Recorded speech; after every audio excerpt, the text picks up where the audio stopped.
तो अभी हम लोग स्टार्ट करते हैं। पॉसिबली कुछ और पेरेंट्स हैं जो बीच में ज्वाइन करेंगे अभी, राइट? तो पहले मैं आपसे अपनी स्क्रीन शेयर कर लेता हूँ, फिर स्टार्ट करते हैं। तो बताइए, सबसे पहली क्वेरी किसकी है? Excuse me, sir. Can I? या please, please go head Shri Lakshmi. Yes, sir. My girl has a visual streaming. Okay. Whenever she sees the wall, she has a little bit behavior also. I'm going through therapy also, but I'm hmm. not getting where I'm wrong. I'm using a therapy ball also. Hmm. We will do hmm. continuous therapy activities, but also we are getting the issues on her, sir. Hmm. She has आप a yes, please please. she has a great visual sensory issue, sir. Whenever she sees the light, she stares the light. She doesn't focus on us. I'm getting ठीक है, confused where I'm wrong.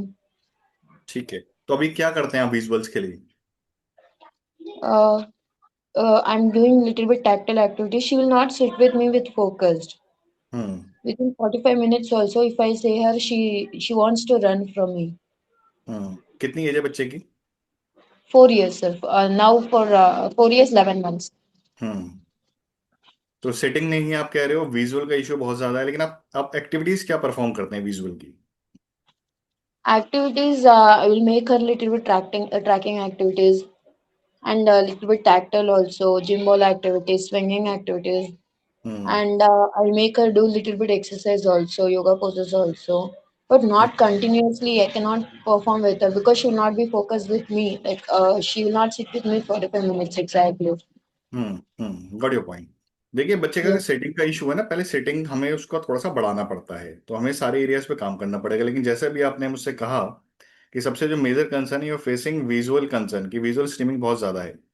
अभी आज जो हम बात कर रहे हैं, बेसिकली आज हम उन कंसर्न्स पे बात नहीं कर रहे हैं कि उनको कैसे सॉल्व करना है। आज हम बात करें इम्प्लीमेंटेशन में कैसे उसको स्ट्रेंथन करेंगे। तो वो कैसे करेंगे, पहले मैं आपको वो बताता हूँ, फिर आपकी कुछ क्वेरी हो तो हमसे पूछेगा। नंबर वन, सबसे पहले आपके पास प्रॉपर एक स्केड्यूल होना चाहिए कि जहाँ पे आप विजुअल स्ट्रीमिंग को टारगेट कर रहे हैं। Let's say for example visual streaming का इशू बच्चे का बहुत ज्यादा है, ब्रेन कभी चंक्स में काम नहीं करता, मैंने पहले भी कई बार कहा है। ब्रेन को जब भी हम टारगेट करेंगे तो हॉलिस्टिक अप्रोच होनी चाहिए, यानी मल्टीपल मल्टी सेंसरी अप्रोच के संग ही आप ब्रेन पे काम करेंगे। पहला, तो यानी आप जो भी होम प्लान जिससे भी आपने लिया है और आप इंप्लीमेंट कर रहे हैं, तो सबसे पहले आपको ये इंश्योर करना है कि सारे एरियाज उसके अंदर कवर होने चाहिए। चाहे आपका विजुअल का पार्ट हो, चाहे टेक्टाइल का पार्ट हो, चाहे आपके और अदर सेंसेस हो। अब आपने उनको स्लॉट्स में कहाँ कहाँ डाला है, कितनी बार आप वो एक्टिविटीज करा रहे हैं, वो बहुत इंपॉर्टेंट। तो पहले आप मुझे बताएं, आप विजुअल की जो एक्टिविटीज हैं कितनी बार कराते हैं दिन में, और कितनी कितनी देर के लिए कराते हैं? Exactly 5 to 10 minutes in a day, 2 times or 3 times, sir. 2 और 3 Tracking टाइम्स आप activity. कराते हैं, but you are not getting any results, right? No, no, no. I'm not getting any good results about that. ठीक है, apart of that फिर आपको ये देखना पड़ेगा कि क्या और अदर सेंसेस में ज्यादा इशू तो नहीं है, वेस्टिबुलर सेंस के अंदर क्या इशू है। ठीक है, वेस्टिबुलर एक्टिविटीज आपके शेड्यूल के अंदर प्रॉपर होनी चाहिए, क्योंकि जब भी वेस्टिबुलर के इश्यूज आते हैं तो कहीं ना कहीं विजुअल के इश्यूज आते ही आते हैं। तो मैंने आपसे जैसे स्टार्टिंग में मल्टी सेंसरी अप्रोच के संग काम करना है, और शेड्यूल में आपको मल्टी सेंसरी अप्रोच के संग 2 या 3 बार स्लॉट्स बना के टारगेट करके प्रॉपर इनपुट्स देने होंगे। अगर बच्चा हंगरी है, if child is looking for particular sensory input, इसका मतलब सीधा सीधा है कि उसकी डिमांड उसके एनवायरनमेंट से पूरी नहीं हो रही है। और जब डिमांड एनवायरनमेंट से पूरी नहीं हो रही तो उसके लिए क्या करना पड़ेगा, आपको प्रॉपर इनपुट देने पड़ेंगे। तो कहीं ना कहीं इनपुट देने में मिस्टेक हो रही है। तो आपके पास एक प्रॉपर कोई शीट होनी चाहिए। आप किसी शीट के थ्रू इंप्लीमेंट करते हैं? जैसे शीट मेरी स्क्रीन पे आप देख पा रहे हैं। No, I'm not created any sheets, sir. I'm seeing like this itself in the website, and I'm going to therapy center. No, sir. ठीक, If they say anything, I'll catch it out and I'll do with her. ठीक है। अभी आपको करना क्या चाहिए, सबसे पहले आपके पास एक प्रॉपर इंप्लीमेंटेशन शीट होनी चाहिए, राइट? जिसमें आप अपनी एक्टिविटीज को मेंशन करें और उसके हिसाब से टारगेट करें, और वहां से आप ट्रैक करें कि आपका जो पर्टिकुलर इनपुट है वो प्रॉपर जा रहा है या नहीं। जितना इनपुट आप बच्चों को दे रहे हैं, फिर बच्चे का रिस्पॉन्स आप ट्रैक करेंगे। बच्चे का रिस्पॉन्स ट्रैक करने के बाद आप देखिए कि क्या उसकी स्ट्रीमिंग डाउन जा रही है। अगर नहीं जा रही तो वापस शीट पे आपको आना है, शीट से ट्रैक करना है कि आपके इनपुट्स में कहाँ पे मिस्टेक हो रही है। कौन कौन से इनपुट है, कितने समय के लिए आप दे रहे हैं, वेस्टिबुलर इनपुट को आप इंक्रीज करेंगे अपने थेरेपिस्ट की गाइडेंस के अंडर में। वहां से आप ट्रैक करके फिर देखिए बच्चे के रिस्पॉन्सेज में क्या डिफरेंसेस हैं। अगर रिस्पॉन्सेज में डिफरेंस नहीं है तो अगेन आपको अपने होम प्लान को जाके करेक्ट कराना पड़ेगा। यानी होम प्लान आपका प्रॉपर नहीं बना हुआ। जब प्रॉपर नहीं बना तो इम्प्लीमेंटेशन प्रॉपर नहीं होगा, जब इम्प्लीमेंटेशन प्रॉपर नहीं होगा तो रिजल्ट्स भी प्रॉपर नहीं आएंगे। तो आज हम बात ये नहीं कर रहे कौन कौन सी एक्टिविटी करानी है, आज सिर्फ बात करें इंप्लीमेंटेशन कैसे स्ट्रेंथन करना है। तो मेरी बात आप समझ पा रहे होंगे, सबसे पहले होम प्लान आपका ठीक होना चाहिए, प्रॉपरली इंप्लीमेंट होना चाहिए।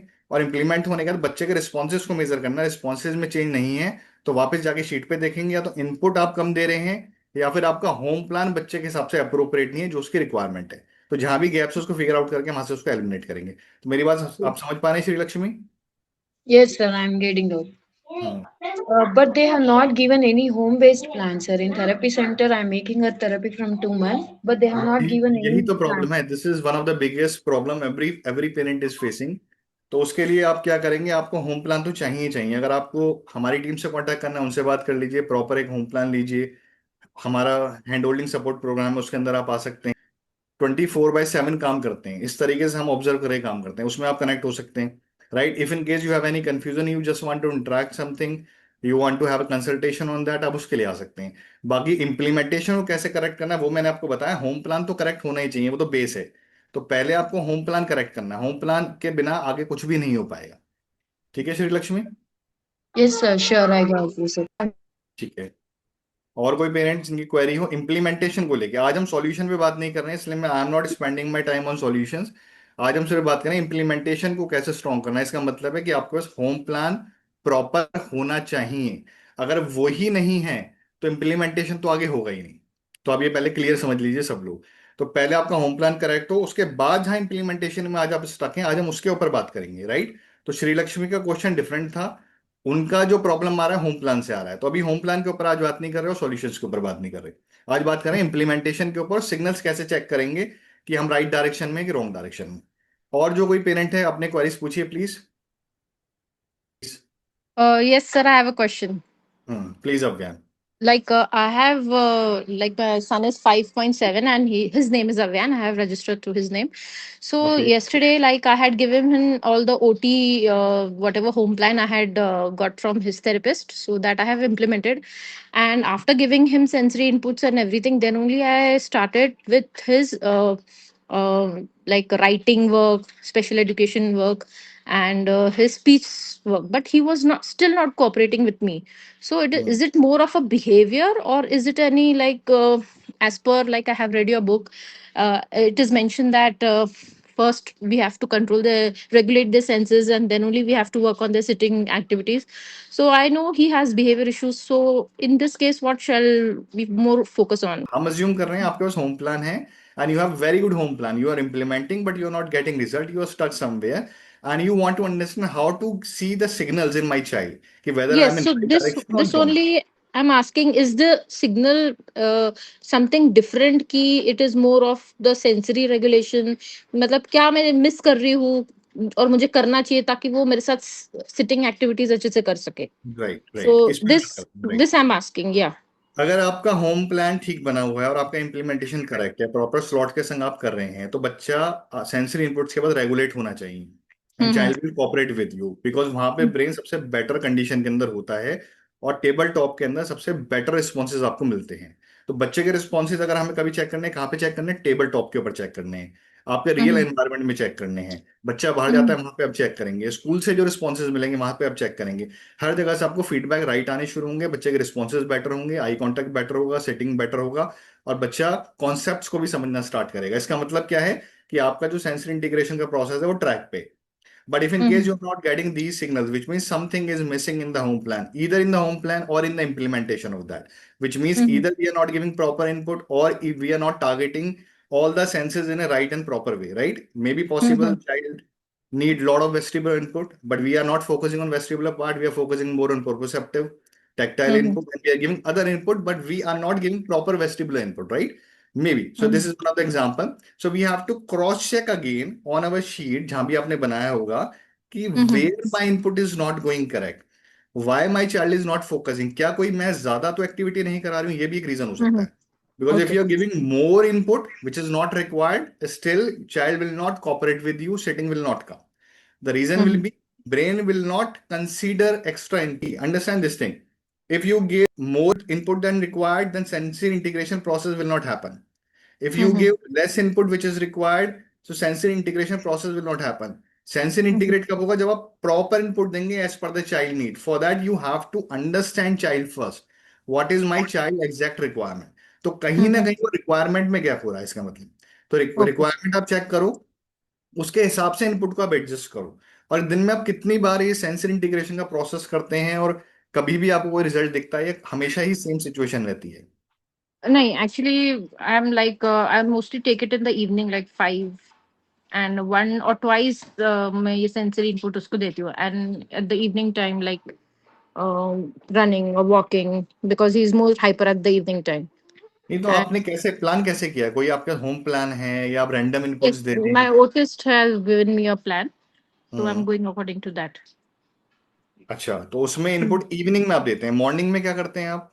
मॉर्निंग में समटाइम्स मैं उसको बॉल प्रेशर एंड थोड़ा स्विंग जो उसका वेस्टिबुलर है, मॉर्निंग में एक टेक्टाइल बिकॉज ग्रूमिंग का थोड़ा उसका इशू है ही, सो वहाँ पे वो थोड़ा हेल्पफुल हो जाता है, बट इवनिंग में जहाँ पे सिटिंग एंड कंसंट्रेशन की बात ठीक है आती है वहाँ भैया, पे वो हमें वर्क नहीं हो सबसे रहा है। इंपॉर्टेंट एक चीज यहाँ सभी पेरेंट को समझिए, जितने पेरेंट्स भी अवेलेबल हैं यहाँ पे, जब आप हम्म मॉर्निंग में उठते हैं, क्या आपको नहीं लगता कि आपके सेंसरी सिस्टम तभी से आपको इन्फॉर्मेशन देना शुरू कर रहे हैं? ऐसा नहीं है मॉर्निंग में ही दे रहे हैं, जब आप सो भी रहे हैं तब हम्म भी आप अपनी सेंसरी से इन्फॉर्मेशन ले रहे होते हैं।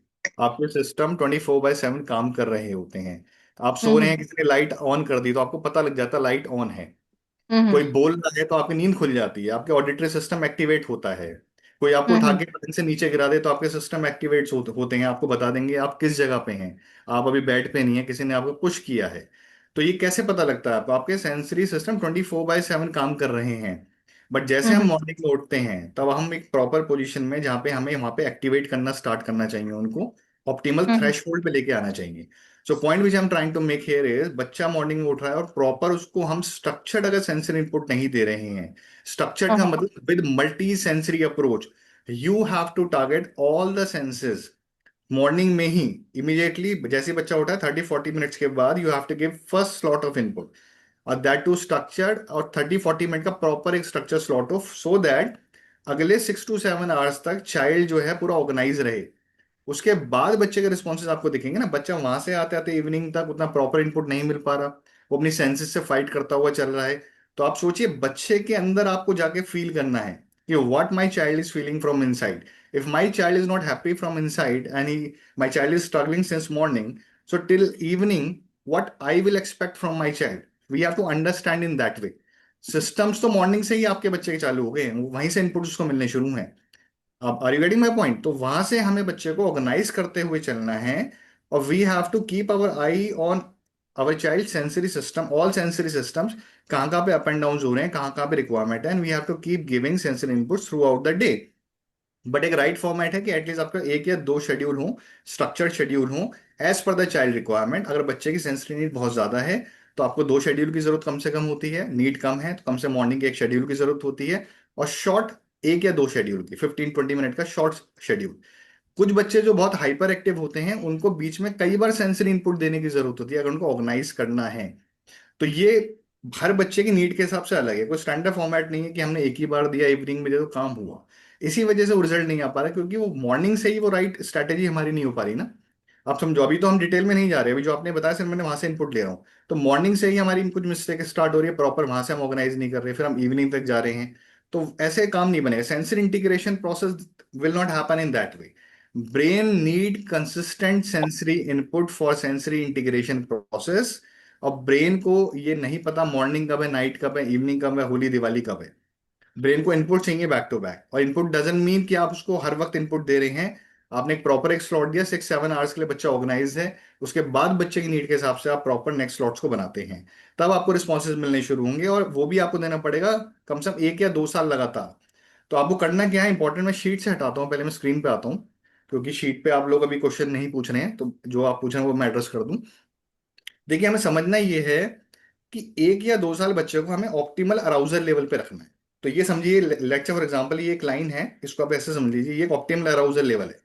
बच्चा अगर हमारा इसके ऊपर रहेगा या इसके नीचे रहेगा, अंडर अराउज रहेगा या ओवर अराउज रहेगा, उसकी सेंसरी कभी भी इंटीग्रेट नहीं होंगी।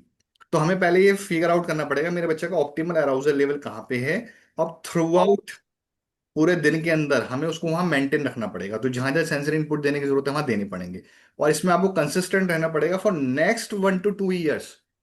तब आप एक्सपेक्ट करोगे कि brain will give you best of the best responses. May be after 1 or 2 years sensory need will not be there in that way जैसी आज है, बट इट डजेंट मीन कि वो पूरी तरीके से कोई हमें जरूरत नहीं पड़ेगी, क्योंकि वो तो लाइफ स्टाइल का पार्ट बनेगा।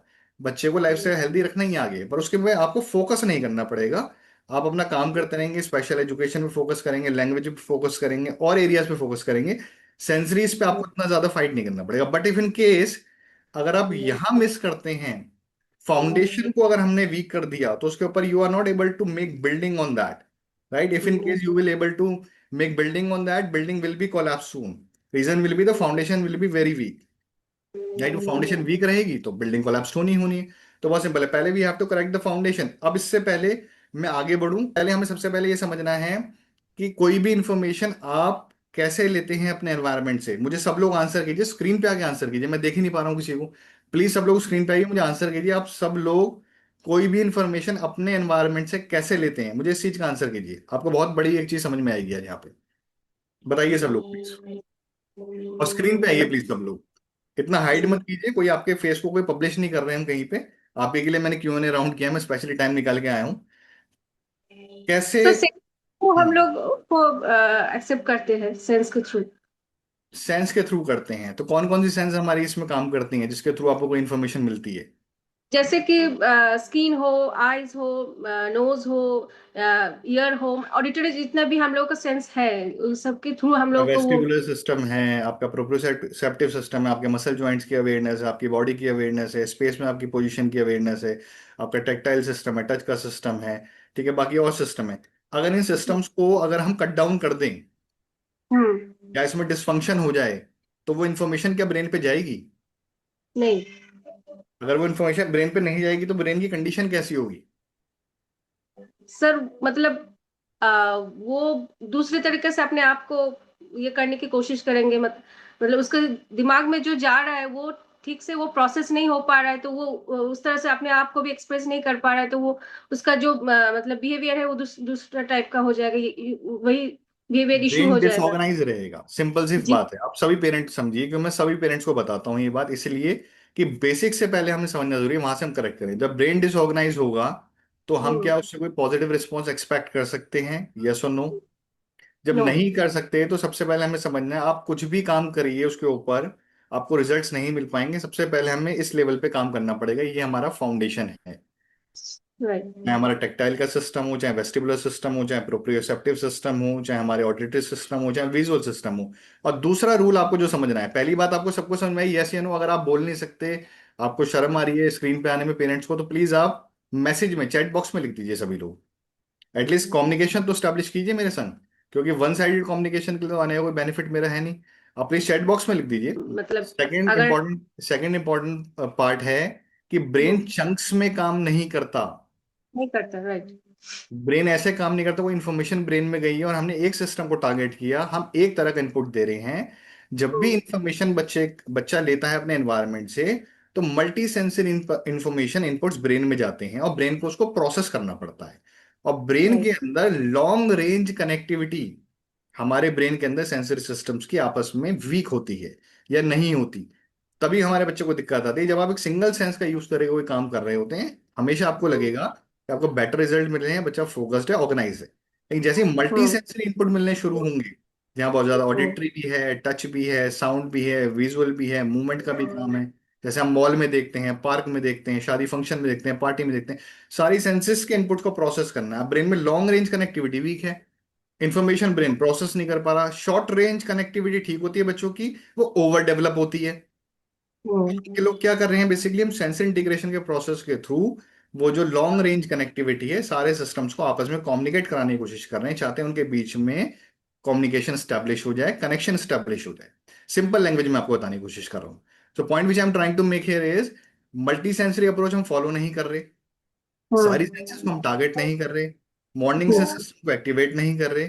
तो फिर हम क्या एक्सपेक्ट करेंगे, रिजल्ट्स हमें कैसे मिलेंगे? वो मिल नहीं पाएंगे, क्योंकि वो कनेक्शंस फॉर्म नहीं होंगे, जिनकी वजह से हमें आज प्रॉब्लम आ रही है। और लास्ट में हमें डे एंड में लगे हमने बहुत ज्यादा एफर्ट लगाई, बट एफर्ट लगाने के बाद भी we are feeling stuck, we are not getting result, the result which we are expecting. The reason is very simple, there is mistake in our foundation, we are not implementing things in a proper way. The reason is because no one is guiding us on that. This is the problem. Right? So whenever you have home plan in your hand, your home plan should target all the areas of child. Number one, right?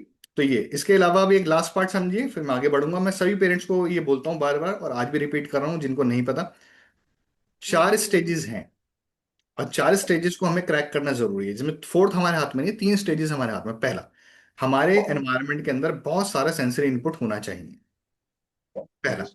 तो बहुत से parents, आप अब notice करेंगे आपके environment में बहुत सारा सेंसरी इनपुट होता ही नहीं है, उसकी कमी होती है। और बचपन में भी ये गलती हम कर गए, जब बच्चे छोटे थे उनको बहुत सारा सेंसरी एक्सपोजर हम नहीं दे पाए, कि फ्लोर पे हम्म। नहीं पड़ना है, गोदी में रहना है, क्रॉलिंग नहीं करने देना, वॉकर दे देनी है, आपको डस्ट लग जाएगी, आपको ये दिक्कत हो जाएगी, तो हमने वो दिया ही नहीं समय। ठीक है, तो वो एक्सपोजर नहीं मिल पाया, या वो हमने एनवायरमेंट ही क्रिएट नहीं किया। तो पहला, सेंसरी इनपुट एनवायरमेंट में होना चाहिए। सेकंड, उस सारे सेंसरी इनपुट को हम बच्चे को दे पाए, क्योंकि अगर एनवायरनमेंट में है, सब कुछ अवेलेबल है, सारे टूल्स अवेलेबल है, दे नहीं रहे तो कोई फायदा नहीं, यानी इसका मतलब क्या, तब भी काम नहीं बनेगा। सेकंड, हमें उस इनपुट को दे पाए। थर्ड है, अब हमारी टेक्निक टेक्निक प्रॉपर होनी चाहिए उस इनपुट को देने के लिए। If in case my technique is not right and appropriate, in that condition also we will not get any results.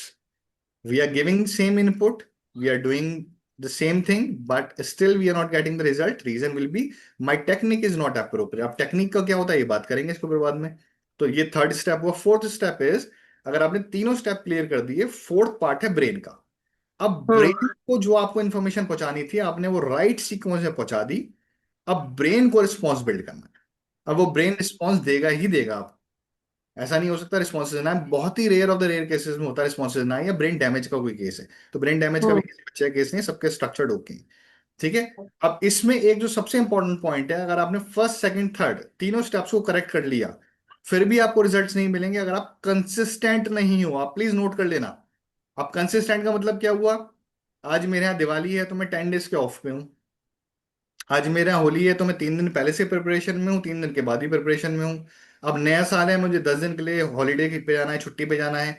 अब एक मेरे उसकी मैरिज है, मुझे वो करना है। तो पूरे साल में 12 ओकेजन तो कम से कम ऐसे आते हैं, शादी, पार्टी, अपना बर्थडे, किसी और का बर्थडे, जहाँ पे हम काम नहीं करना चाहेंगे। तो कम से कम अगर हम 10-12 टाइम ये 5-5-7-10 डेज का गैप करेंगे, तो उसका मतलब हम इनकंसिस्टेंट हो गए। अब ब्रेन को नहीं पता बाहर क्या हो रहा है दुनिया में, उसको बर्थडे नहीं पता किसी का ब्रेन को, उसको नहीं पता आज आप फंक्शन में जा रहे हो इसलिए आप 4 दिन से वहां इन्वॉल्व हो। ब्रेन को नहीं पता कि नया साल है। और फिर उसमें पेरेंट्स का भी कॉन्सेप्ट हो गया ना कि भाई हमें भी अपनी लाइफ जीनी है, ठीक है वो तो जीनी है, बट 1-2 साल की मेहनत तो चलेगी ना, 1-2 साल तो लगाने पड़ेंगे ना प्रॉपरली। तो अब हम क्या होते हैं, इनकंसिस्टेंट हो जाते हैं। अब इनकंसिस्टेंट होते क्या हुआ, कि जो हम काम कर रहे थे, पहले तो हम काम करेक्ट कर रहे हो, वो पहले 3 स्टेप करेक्ट हो, ये उसके बाद की बात है। जब वो 3 करेक्ट होंगे, उसके बाद जब हम ये ध्यान करेंगे हम कंसिस्टेंट रहें, तब जाके ब्रेन 2 साल के अंदर, 1 साल के अंदर ऐसा रिस्पॉन्स बिल्ड करके आपको देगा, जहां पे आपको लगेगा मेरा बच्चा बिल्कुल अपनी सेंसेस में मेरे सामने बैठा है, मेरी आंखों में आंखें डाल के मुझे सुन रहा है, मुझे देख रहा है। आज इम्पल्सिविटी नहीं है, बिहेवियर्स नहीं है, कोई प्रॉब्लम नहीं है, सेंसरी सिस्टम सेटल डाउन है। इसका मतलब ये नहीं है कि अब मैं कोई सेंसरी इनपुट नहीं दूंगा, इसका मतलब ये बिल्कुल नहीं है। पर अब मेरे को वो उतना काम करने की जरूरत नहीं है।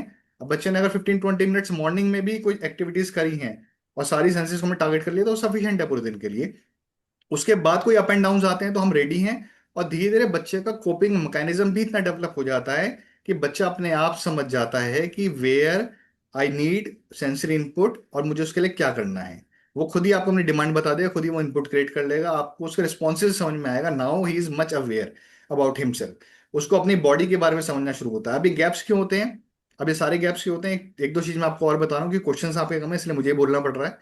एक दो चीज आप समझिए, ब्रेन में हमारी जो सेंसरी बॉडी इमेज की मैपिंग होती है वो प्रॉपर नहीं हो पाती।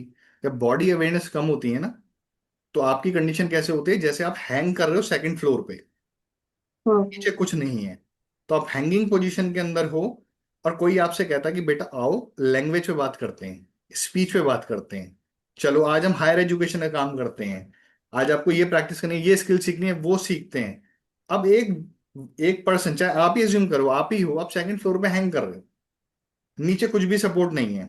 तो अब पहला एक्शन क्या लेंगे आप लोग, मुझे बताएं प्लीज, या तो मैसेज के थ्रू बताएं चैट बॉक्स में, या अनम्यूट करके अपने आप को बताएं। फर्स्ट आप क्या करेंगे सबसे पहले, बैलेंस करने की कोशिश करेंगे। अपने आप को बैलेंस करने की कोशिश करेंगे पहले, सबसे पहले। तो बच्चा वही कर रहा होता है, जो बच्चा इंपल्सिव होकर हमारा एक जगह से दूसरे का मूव कर रहा है ना। अब उसके वेस्टिबुलर सेंस में इशू है या प्रोप्रोसेप्टिव सेंस में इशू है, ये तो आप नहीं समझ पा रहे ना।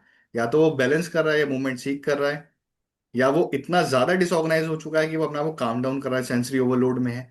अब हमें ये तीनों चारों चीजें समझ में नहीं आई, लेकिन हमें क्या पता लगा बच्चा मूवमेंट कर रहा है, मूवमेंट को सॉल्व करना है। कभी मूवमेंट को सॉल्व नहीं कर सकते हम। कभी हम हाइपर एक्टिविटी को बच्चे की सॉल्व नहीं कर सकते if in case we are not able to read why my child is doing that. Either my child is in sensory overload, or my child is looking vestibular input, or my child has a weak core muscles, जिसकी वजह से वो standing position में walk कर ही नहीं पाता, वो सीधा जंप करना स्टार्ट करता है। क्योंकि जंप करना और रनिंग करना इज अ मैकेनिकल प्रोसेस। जरा थोड़ा ध्यान से आप समझिएगा इसको, मैकेनिकल प्रोसेस है, ये मूवमेंट एक ही तरीके से मूव करते हैं बार बार, राइट। तो वहां पे ब्रेन को इतना काम नहीं करना पड़ता। और कोर हमारी वीक है, स्टैंडिंग पोजीशन में बच्चा आ नहीं पा रहा, लेकिन वो मूवमेंट की वजह से क्या हो रहा है, माई child is hyper active, my child is hyper active, yes, but my child is hyper active because my child has a requirement of working on his core area. Understand this thing. So we have to figure out the reason first. It doesn't mean कि my child is moving from one place to another place. Then we start finding the solution, keeping that thing in mind. We have to figure out the problem first. This is coming from because of vestibular system, because of proprioceptive system, because of tactile hypersensitivity, because my child has a weak core muscle, or this is part of ADHD trait, pure neurological condition where impulsivity is there. Because of that impulsivity child is moving from one place to another place. But अगर आप ADHD वाली impulsivity है, pure impulsivity, उसको हम treat कर रहे हैं vestibular input से, कभी नहीं हो पाएगी। Try to understand this thing parent.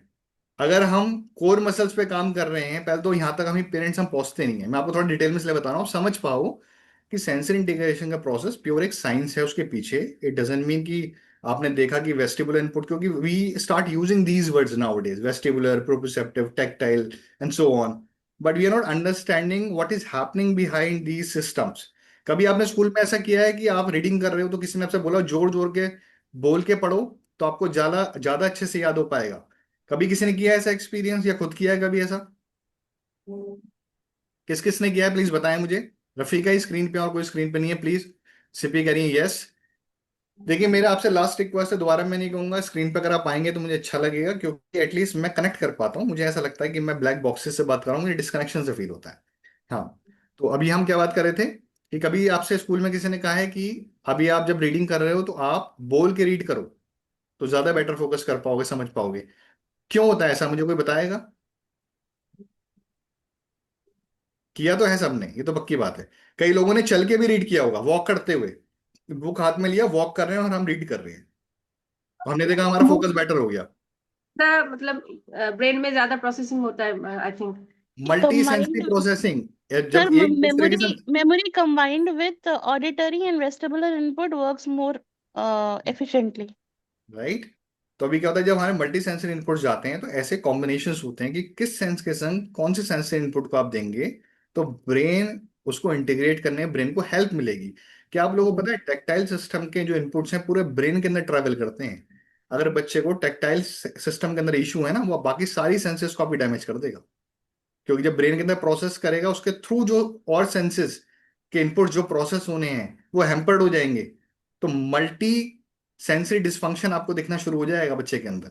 तो point which I am trying to make here is you have to understand science behind it. Randomly if we are applying home plan, तो हम क्या कर रहे हैं, we are wasting our time, we are wasting child time, we are wasting everything. But if we are damn lucky we can get good result in that condition also, but this is not the right way. The right way is to understand the child. अभी हो क्या गया, the concept which I observe from the parent is every parent nowadays feel if I have to activate my child vestibular system, now these are the 5 activities I can do and that will be done. If I need to give tactile input, YouTube पे आप जाइए, you can get thousands and thousands of video, you will get thousands and thousands of activities. Now my question is, सारी activities हैं YouTube पे, Instagram पे, Facebook पे, Y still almost every second parent is still feeling stuck despite having all the activities in hand? Now what is the reason behind it? Just think in that way. Are you getting my point, parents? अब मेरी बात समझ पा रहे हो? Why we are still getting stuck? अभी हम ये समझ नहीं पा रहे मोटर प्लानिंग कब करानी। किसी ने किसी को बता दिया पेरेंट को कि now you have to focus on motor planning. Now parent focus is now my child motor planning has to develop. Someone to tell you कि your child should have good motor skills, अच्छा, difference समझते हैं motor planning motor skills में। Motor planning क्या है, जब आप fine कोई भी। मोटर। बोलिए रफीका प्लीज। हाँ, फाइन मोटर और ग्रॉस मोटर, आई मीन। की बात नहीं कर रहा, मोटर प्लानिंग की बात कर रहा हूँ। जब आप कुछ आइडिया आपके माइंड में है, आप उसको प्लान कर रहे हो, एग्जीक्यूट कर रहे हैं, जब बच्चा ये पूरा काम करता है, दैट इज मोटर प्लानिंग। तो जब भी कोई नया टास्क आप करते हैं, पहले मोटर प्लानिंग करते हैं। मोटर स्किल क्या होती है, जब उसमें आपको बार बार ब्रेन यूज ना करना पड़े। तो हमें बच्चों की मोटर स्किल पे फोकस करना होता है। We have to help our kids to develop motor skills. और मोटर ओके। प्लानिंग से मोटर स्किल पे पहुंचने का जो बीच का ब्रिज होता है, दैट इज अटेंशन। अगर वो ब्रिज हटा हम्म। देंगे तो वहां पहुंच नहीं पाएंगे। पहला एक तो ये गैप। सेकंड, हम्म। बच्चे के ब्रेन में आइडिया, प्लानिंग, एग्जीक्यूशन, ये तीन हम्म। स्टेप्स प्रोसेस नहीं हो पाते। हम्म। तो अगर किसी ने हमें बोल दिया कि now you have to focus on motor planning, क्योंकि बहुत से पेरेंट्स मुझे ये वर्ड यूज करते हैं कि सर हम मोटर प्लानिंग पे काम कर रहे हैं, तो हम हम्म। हाँ ये तो नहीं कह सकते कि आप इससे क्या समझ रहे हो, लेकिन मैं आपको यहाँ समझा रहा हूँ कि ओपन डिस्कशन है। मोटर प्लानिंग से पहले first of all you have to focus on your child sensory system, कि बच्चा हमारा काम डाउन हो, उसका arousal level optimal arousal level पे हो, और वो आपको बैठ के सुन पाए, समझ पाए। उसके बाद you have to work on motor planning, you have to work on language skill, you have to work on other skills. But if initially we start targeting these skills, people are talking about lot about bilateral movement, cross body movements and so on, but right time rental. कब है, that we need to understand when we are going to implement all those activities. सबसे पहले हमें वो inputs create करने हैं so that my child will sit down, child will able hmm. to listen me, look at me. वो वहां से निकले impulsivities से, my child will be sitting settled, then only we can work on these skills, right? But yes, we hmm. have to take these skills simultaneously while working with child organization, right? I hope hmm. you all are getting my point. किसी के कोई query है यहाँ पे? हाँ Rafiq, sir. आपका कोई pending है, आप पूछिए प्लीज, फिर मैं आगे बढ़ता हूँ और पेरेंट्स से क्वेरी लेता हूँ। सर हाँ, एक मेरे बच्चे का ना विजुअल स्ट्रीमिंग जो मतलब साइड कॉर्नर जो हम्म। व्यू होते हैं वो बहुत ज्यादा है। मतलब हम्म। हमको जो जो एक्टिविटी होता है, जैसे कि वो पेंसिल को लेके सामने लेफ्ट राइट करना, बबल्स क्रिएट करके उसको अटेंशन देना, सब कर रहे हैं सर, लेकिन उतना इम्प्लीमेंट मतलब उतना नहीं हो पा रहा है, मतलब होम प्लान है ना, रिजल्ट। देखो फोकस हमें होम प्लान पे करना पड़ेगा। अभी पॉइंट क्या है, मुझसे कुछ भी पूछोगे मैं एक ही चीज बोलूंगा, मेरे पास एक ही आंसर है। मेरे पास बहुत सारे आंसर्स नहीं होते बताने को। मैं आपको बहुत सारी चीज बता सकता हूँ, लेकिन सारे पेरेंट्स के लिए मेरा एक ही आंसर है। अभी बता रहा हूँ, सबके क्वेश्चन का एक ही आंसर है मेरे पास। आंसर क्या है? आपके ऊपर कुछ भी आपको रीजन दिख रहा हो, आप नीचे हाँ। सेंस सिस्टम को करेक्ट करो पहले। हाँ। फाउंडेशन करेक्ट कर दो, ऊपर के जितने भी आपको चीजें प्रॉब्लम्स दिख रही हैं, छोटी छोटी पॉपअप हो रही हैं, वो सारी एलिमिनेट हो जाएंगी। अगर मेरा बच्चे का विजुअल सिस्टम ठीक काम कर रहा है, मेरे बच्चे का वेस्टिबुलर सिस्टम ठीक काम कर रहा है, मेरे बच्चे का प्रोप्रोसेप्टिव सिस्टम ठीक काम कर रहा है, टैक्टाइल ठीक काम कर रहा है, तो क्यों आएगी प्रॉब्लम, मुझे आप बताओ। या तो मेरे सिस्टम बच्चे को जो सिस्टम में जो इनपुट्स दे रहा हूँ, इनपुट करेक्ट नहीं दे रहा हूँ, कॉम्बिनेशन ठीक नहीं है, टाइमिंग्स ठीक नहीं है, इंटेंसिटी ठीक नहीं है, फ्रीक्वेंसी ठीक नहीं है, होम प्लान करेक्ट नहीं बना, या मैं टारगेट नहीं कर पा रहा हूँ, या मैं खुद टायर्ड हूँ, या मैं कंसिस्टेंट नहीं हूँ, कुछ भी गैप्स हो सकते हैं ना। So we have to figure out the gap, we have to correct foundation only, that's it. बहुत सिंपल।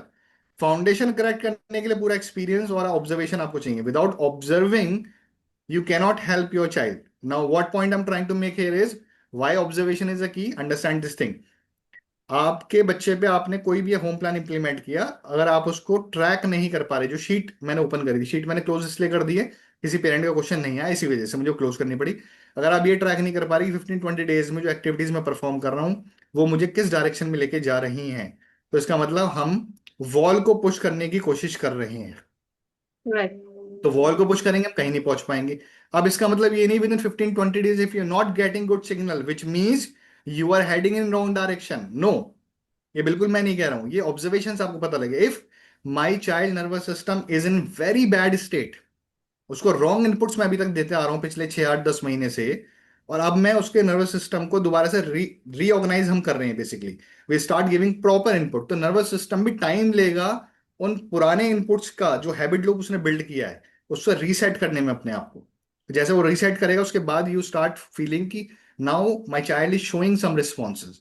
और रिस्पॉन्सेज हम्म। कैसे आप शो करते हो? Immediately after the exercises. अगले 2-3 घंटे मेरे बच्चा किस पोजीशन के अंदर है, मेरा बच्चा के अगले 2 से 4 घंटे 6 घंटे ऑर्गेनाइज है। बच्चा बहुत इंपल्सिव है तो हो सकता है 15-20 मिनट्स के लिए ऑर्गेनाइज हो, 10 मिनट्स के लिए ऑर्गेनाइज हो। तो वो सारे सिग्नल्स को कैच करके we have to go deep into it, कि अभी मेरे बच्चे का जो टाइम का लिमिटेशन रीजन क्या हो रहा है, कि whether still I am hitting the right target, the right problem, or still I am just working in air? I'm just giving input randomly. So we have to again go in deep and again try to figure it out. Then only we reach to the final. Because observation तो आपको करते रहनी पड़ेगी ना. It doesn't mean कि you get home plan from someone, you implement and that will be done. No, this is the first step only. We have to keep observing child response and we have to keep modifying our home plan implementation sheet. फिर धीरे धीरे हम उस right जगह पे पहुंचते हैं जहां पे हमारा काम प्रॉपर हो पाता है. It's a full observation process. Home जो हैंड होल्डिंग प्रोग्राम हम लोग रन करते हैं, 60 आवर्स का 3 मंथ्स में मेरा एक पेरेंट के साथ ऑब्जर्वेशन का विंडो होता है. प्रोफेशनल कमिटमेंट मेरा होता है 11 आवर्स का, 11 मीटिंग का. और ये जो कमिटमेंट प्रोफेशनल है वो मैं आपको बता रहा हूँ. तो point which I am trying to make is, उसके बाद भी मुझे ऐसा लगता है कि कई कई बार पूरे पूरे दिन ऑब्जर्व करने की जरूरत है बच्चे को, तभी आप राइट इनपुट पेरेंट को दे सकते हो. It very easy to give home plan, इसलिए वो हमने देने बंद कर दिए, क्योंकि उससे फायदा कुछ नहीं, पेरेंट का लॉस हो रहा है. होम प्लान देके कुछ फायदा नहीं है. होम प्लान दिया, आपने इंप्लीमेंट किया, ऑब्जर्वेशन कहाँ गया? तो कैसे आप उसको राइट ट्रैक पे लेके आओगे? Are you getting my point parents?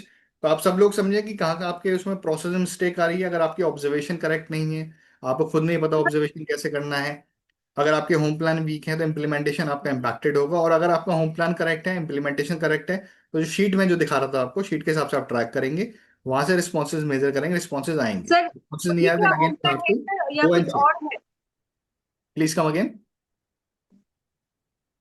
बोला कि वही होम प्लान है कि या कुछ और है? क्योंकि मुझे जरूरी है सर, मुझे मुझे इससे पहले नहीं मिला था कभी, मतलब कोई मैंने। नहीं, आप उसके लिए मेरी टीम से कांटेक्ट कर लीजिएगा. मेरे जो हमारा ऑफिशियल नंबर है जिससे मैसेज आते हैं, हमारा वो सिर्फ सर ग्रुप में। हम होम प्लान नहीं देते हैं अभी. वो हम नहीं करते. हमारा एक ही प्रोग्राम है. सर टीम के साथ कैसे कांटेक्ट करें सर? क्या ग्रुप सेवन के थ्रू कर सकते सेवन हैं? Zero four two five double अच्छा। सेवन 890 ये नंबर है, जिस नंबर से ग्रुप पे मैसेज आता है. आप टीम को हाई लिख के भेजेंगे, जो भी आप क्वेरी पूछेंगे वो आपको रिप्लाई करके आपको सपोर्ट करेंगे उसको. ठीक है, ओके उसको sir, thank you sir. Connect करा देंगे आपको जैसे भी आपको कनेक्ट हो. पेरेंट्स बताइए, किसी की क्वेरी क्वेरी नहीं थी तो मुझे इसलिए बोलना पड़ा, मेरा अनप्लान सेशन हो गया एकदम. हाँ प्लीज. आशा, आप कुछ कहना चाह रहे हैं? आस्था. हाँ यस. सर, मेरा एक क्वेश्चन था कि अगर बच्चे की विजुअल इमेजिंग में प्रॉब्लम है, हम्म. वो मेंटल इमेजिंग नहीं बना पा रहा है, तो क्या उसकी विजुअल हाइपोनेस की वजह से, कि विजुअल सेंसरी में हाइपो सेंसिटिविटी है? आप मुझे एग्जांपल देके बताइए, कहाँ पे दिक्कत आ रही है, किस जगह पे दिक्कत आ रही सर एक बच्चा है मेरी नॉलेज में, नॉट माय सन, एज है? यू नो माय सन, तो उसको प्रॉब्लम नहीं है। एक बच्चा है, I am helping that parent, ठीक है, not in the sense of professional but as a friend. So उस बच्चे को एक्चुअली प्रॉब्लम क्या है कि उसको जैसे 1 2 3 4 5 6 7 8 वो सीरीज में तो लिख लेगा या बता लेगा, हम्म. लेकिन जब वो लिखने बैठेगा और उसे बोले 3 लिखो, तो वो नहीं लिख पाएगा. हम्म. उसको मून ऐसे पता है, हजारों बार बताया गया है कि ये मून है, लेकिन अगर उसको रैंडमली कार में बैठे हुए बोल दिया जाए देखो मून कितना सुंदर लग रहा है, देखो मून देखो, तो वो जमीन पे ढूंढने लगेगा. उसको बोले हम्म. देखो काव खड़ी है, तो वो काव कहीं और आसमान में देखने लगेगा, बल्कि उसको पता है, कई बार बताया गया है कि ये काव है, ये मून है, या 3 के बाद 2 आता है, या ये 3 ऐसे लिखा जाता है, या स्लीपिंग लाइन ऐसे बनती है, स्टैंडिंग ऐसे बनती है.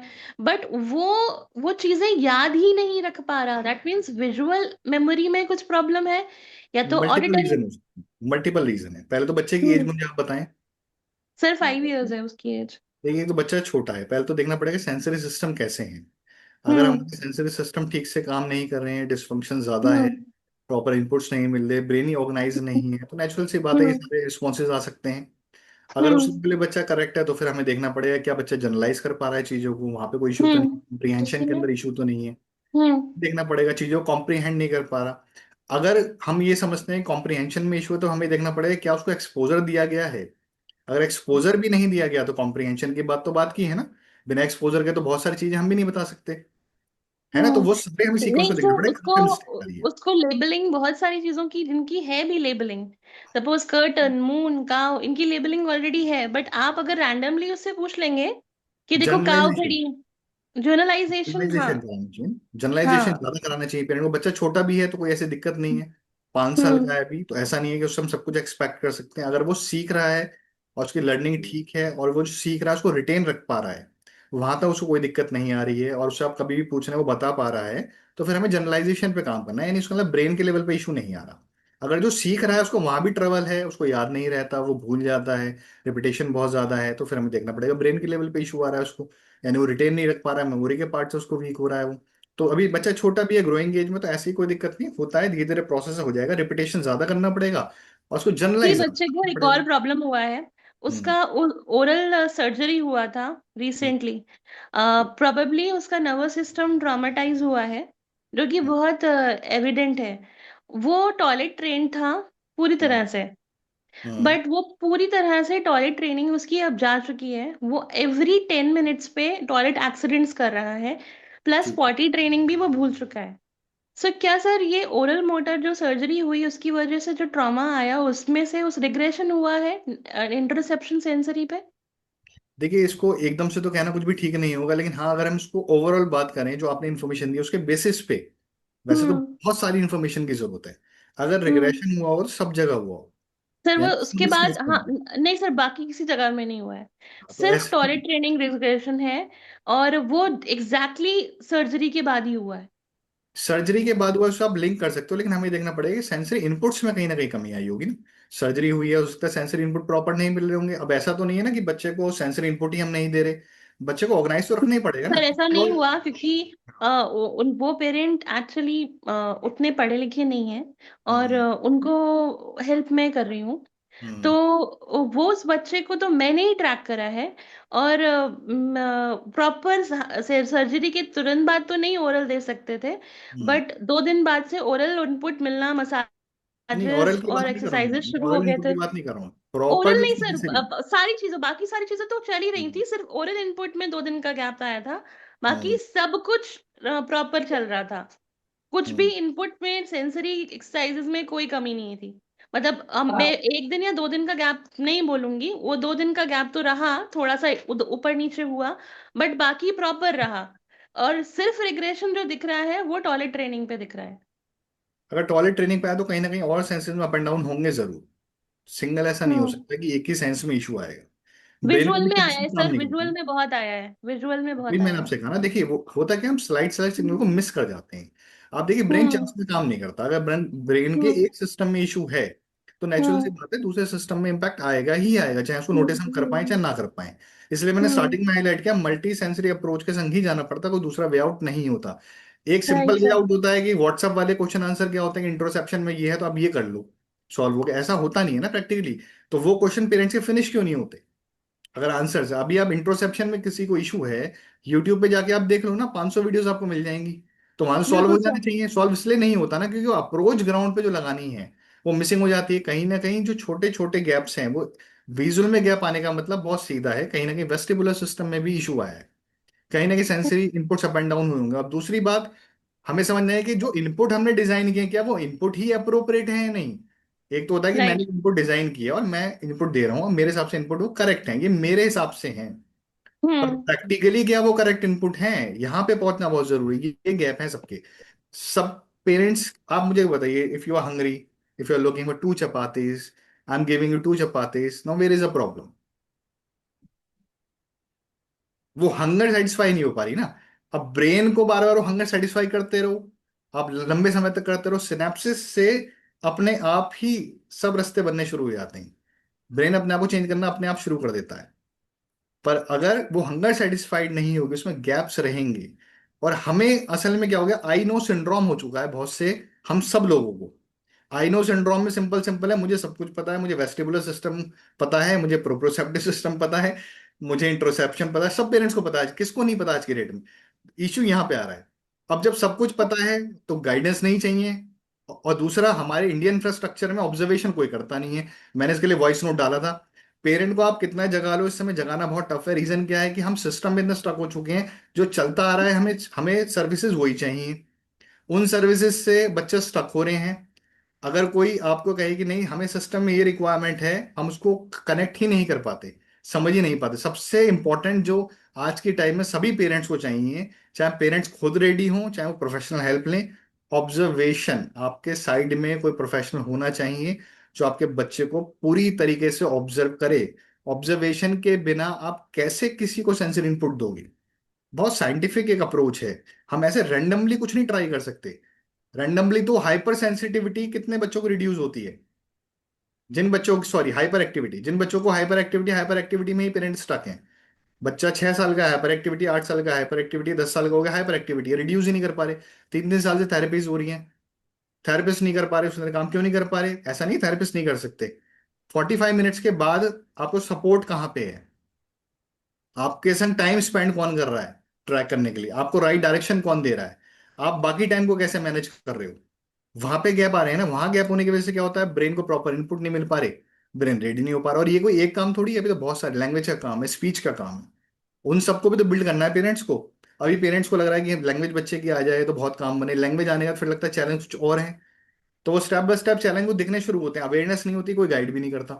तो समझना क्या, ग्राउंड पे कहाँ पे मिस्टेक हो रही है? मल्टी सेंसरी इनपुट प्रॉपर होना चाहिए और विद ऑब्जर्वेशन होना चाहिए। जिम में आप जब जाते हैं, डंबल सबके लिए एक जैसे होते हैं, पर उन डंबल से सबकी फिजिक नहीं बनती है।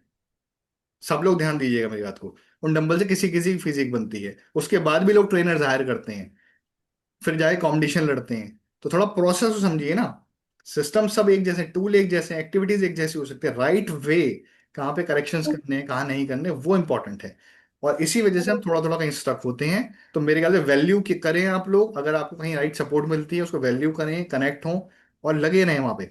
अपने थेरेपिस्ट से बात करें, होम प्लान्स को अपने देखें, जो प्रोफेशनल आपके संग काम करें उनसे बात करें। हमेशा मैं कहता हूँ करेक्टर इम्प्लीमेंटेशन शीट आपके पास प्रॉपर होनी चाहिए, जो शीट हमारे हमने दिखाई है आपको, वो शीट होनी चाहिए। शीट के बेसिस पे इंप्लीमेंट करेंगे, वहां से ट्रैक करेंगे। ट्रैकिंग इसलिए जरूरी है, आप बहुत सारे टास्क लेके चलते हैं, आपके पास स्पेशल एजुकेशन का टास्क भी है, आपके पास लैंग्वेज का भी टास्क है, और आप इतने सारे टास्क के बीच में कभी भी ट्रैक नहीं कर पाते क्या क्या मिस हुआ। 15 डेज के बाद अगर आपका विजुअल ज्यादा हो रहा है बच्चे का, तो you come back on your sheet and you can check how much visual input I have given in last 10 days, then you compare. तो आपको पता लगेगा कि शायद वहां पे कमी हो रही थी, तो आप उस इसको स्ट्रेंथन कर लोगे। बट यहाँ पे क्या होता है, हम स्टक हो जाते हैं कि अभी मेरे बच्चे का विजुअल आ रहा है ना, अभी व्हाट नेक्स्ट, और फिर हम उसका सॉल्यूशन ढूंढने लगते हैं। विजुअल की वजह से और सेंसेस में इम्पैक्ट आते हैं, दूसरी सेंसेस में इम्पैक्ट होती हैं और सिस्टम डिसऑर्गेनाइज होने शुरू हो जाते हैं। बच्चा ऑप्टिमल अराउजल लेवल पर रह ही नहीं पाता, उस थ्रेशोल्ड से निकल ही नहीं पाता जहां से हमें उसको निकालना है। वो हमेशा वहां स्टक रहता है। तो इसी वजह से रिजल्ट्स अगर आ भी रहे हैं तो हमें ट्रैक को और स्ट्रॉन्ग करना है, इम्प्लीमेंटेशन और स्ट्रॉन्ग करना है। रिजल्ट नहीं आ रहे हैं तो हमें ध्यान से ओवरलुक करना है, सबको ऑब्जर्व करना है, क्वेश्चंस पूछने हैं और उसको सॉल्व सॉल्व करना है। अपने आप हमें इतना कॉन्फिडेंस नहीं रखना कि ये सब कुछ हम अपने आप ही कर लेंगे। हम गाड़ी में भी तो पैसे लगा रहे हैं ना, मर्सिडीज भी खरीद रहे हैं और अच्छी गाड़ी से भी इन्वेस्टमेंट कर रहे हैं। बच्चों के थेरेपीज के समय हम क्यों स्टक हो रहे हैं? क्यों नहीं हम प्रोफेशनल गाइडेंस लेके काम कर रहे हैं? मिस्टेक्स हो रही है ना, और जहां हम गाइडेंस ले रहे हैं वो दे नहीं रहे। तो हमें समझना है कि राइट वे डिजाइन करके चलें। प्लीज पेरेंट्स और क्वेश्चन पूछिए, अदरवाइज क्वेश्चन नहीं होंगे तो मैं माइंड अप करूंगा। Sir, question, I have a question. या प्लीज खाना। Uh, सर आपने ये जो अभी ये जो ट्रैक शीट यहाँ पर शेयर की थी, मैं शेयर, uh, जी मैं ग्रुप पे शेयर कर देता हूँ। जी सर मैंने इससे पहले इस तरह से ट्रैक शीट नहीं देखी, ना किसी थेरेपिस्ट ने दी है हम्म, और ना ही किसी होम प्लान के साथ मिली है। और लाइक मैं क्योंकि यहाँ पर यूके में हूँ और यहाँ पर तो ऑक्यूपेशनल थेरेपी का तो सवाल ही पैदा नहीं होता अनलेस कि आपके बच्चे को कोई फिजिकल प्रॉब्लम हो। राइट। और स्पीच जो है वो भी बहुत महीनों के बाद कोई एक आध कोई इस तरह से अपॉइंटमेंट मिल गई और इस तरह से।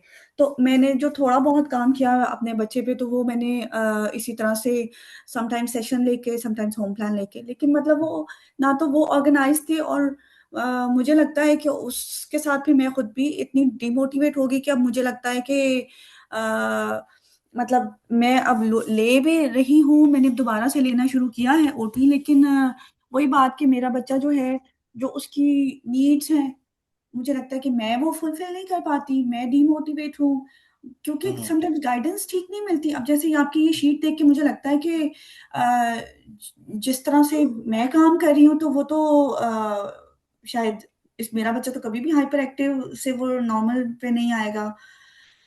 लाइक जब उसकी डायग्नोज हुई थी तो या जब मुझे पता लगा था, मैंने जब पहली दफा उसको डायग्नोज कराया था तो he was 2.5, now he is 6 and he is still hmm, hyperactive and he's running around and he has sitting problems and although कि वो क्विक लर्नर है लेकिन जब वो बैठेगा ही नहीं तो वो लर्न कैसे करेगा? जब वो मत और फिर बीच में समटाइम्स आपको थेरेपिस्ट ऐसे मिल जाते हैं जो कहते हैं कि नहीं नहीं इसको सेंसरी कोई प्रॉब्लम नहीं है, ठीक है, ये हम्म बड़ा अच्छा चल रहा है, बस ठीक है, बस इसकी सिटिंग मेंटेन करने की कोशिश करें। तो वो इसमें तो टाइम ऐसे ही निकल गया कि अब उसकी उसमें प्रॉब्लम्स भी आ रहे हैं और समझ भी आ रही है कि बच्चा वॉकिंग वॉक करता है, बच्चा वॉक करके चलता है, होपिंग करता है, जंपिंग करता है सीधा? नहीं नहीं, वॉक वो प्रॉपर करता है, उसको वॉक करने ले जाएं, उसको पार्क ले जाएं, इस तरह से है सारा जब कुछ। आप सेंसरी इनपुट देते हैं तो उसके बाद कभी आपने देखा वो ऑर्गेनाइज होता है अगले 2-3 घंटे के लिए, कंफर्टेबल फील करता है, उसका अटेंशन ज़्यादा बेटर होता है, टेबल पे ज़्यादा अच्छी सेटिंग होती है, ऐसा कुछ आपने नोटिस किया है? हाँ, कुछ देर के लिए मैं देखती हूँ, लेकिन बहुत ज्यादा नहीं। मुझे लगता है कि वो थोड़ी देर के बाद वो फिर से घूमना, भागना, दौड़ना इस तरह कितनी लगता देर है के लिए आपको समटाइम्स। लगता है कि वो कंफर्टेबल हुआ है? जब उसको प्रेशर देती हूँ, हैंड प्रेशर देती हूँ और इस तरह से फीट प्रेशर देती हूँ, तो वो बड़ा कंफर्टेबल फील करता है उस टाइम में, बड़ा सूदिंग सा, बड़ा रिलैक्स सा उस टाइम फील करता है। कितनी देर के लिए कंफर्टेबल रहता है बच्चा उसके बाद? 15-20 मिनट। 15-20 मिनट रहता है, ठीक है।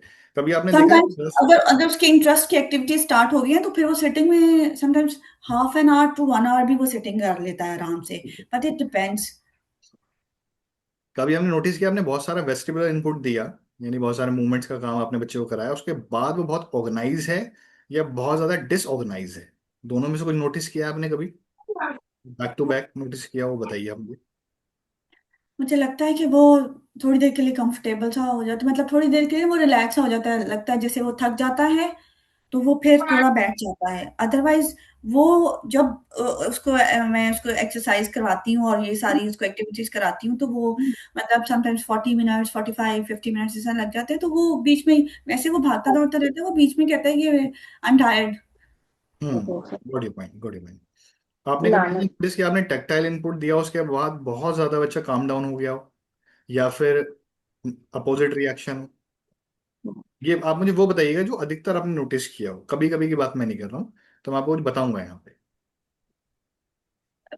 वो मुझे लगता है कि वो यूजुअली 15 to 20 मिनट्स इतना ही वो रिलैक्स होता है इसके बाद। ठीक है। मल्टी सेंसरी अप्रोच आप फॉलो करते हैं या बस कोई रैंडम इनपुट आप देते हैं कि जैसे आपने मसाजेस दी तो मसाजेस दी, कभी आपने विजुअल इनपुट दिया तो वो दिया?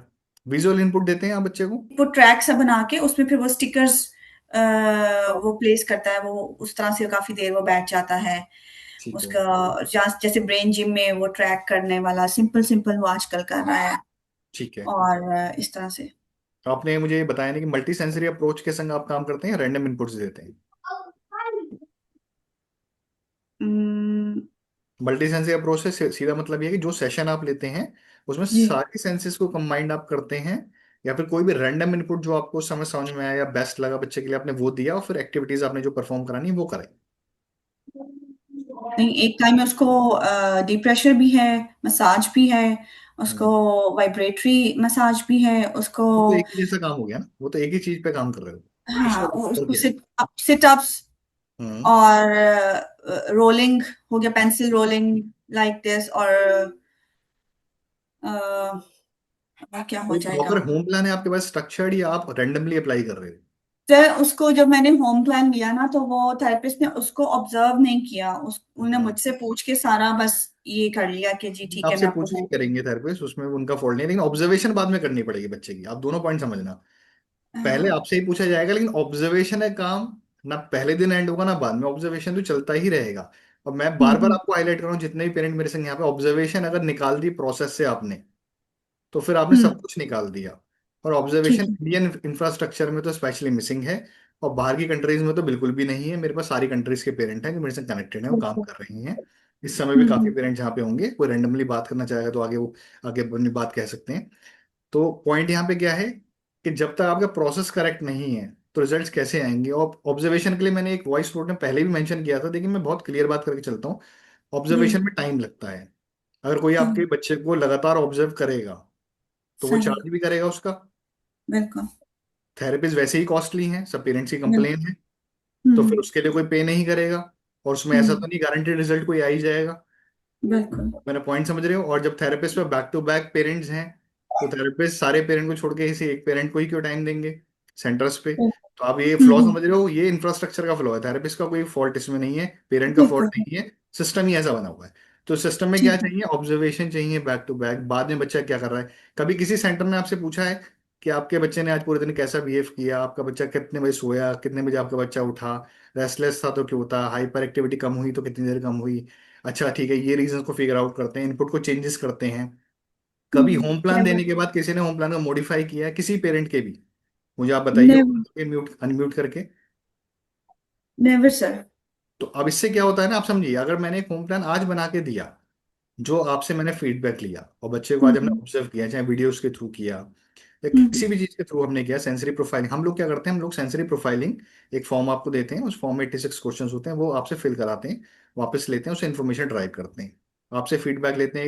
1 से 2 घंटे का हमारा डिटेल एक सेशन होता है कंसल्टेशन, वहाँ पे पूरा हम्म फीडबैक है, फिर बैक टू बैक वीडियोज लेते हैं। आप यकीन नहीं मानोगे, मैं 40-50 आवर्स 90 डेज के पीरियड के अंदर वीडियोस ऑब्जर्वेशन मॉडिफिकेशन इसी काम में लगाता हूँ पेरेंट के संग, जिसके लिए मेरा कोई कमिटमेंट नहीं है और हम कोई चार्ज नहीं लेते। हम्म पॉइंट मैं आपको क्या कहना चाह रहा हूँ, हमारा पर्पस ये है कि जो फ्लॉ सिस्टम में है वो क्लियर आउट हो, और जितने भी हम्म पेरेंट्स हैं हमारे, काफी पेरेंट्स समय मेरे संग कनेक्टेड भी हैं, जो हमसे इस समय कनेक्टेड हैं, सर्विस ले रहे हैं हमारी।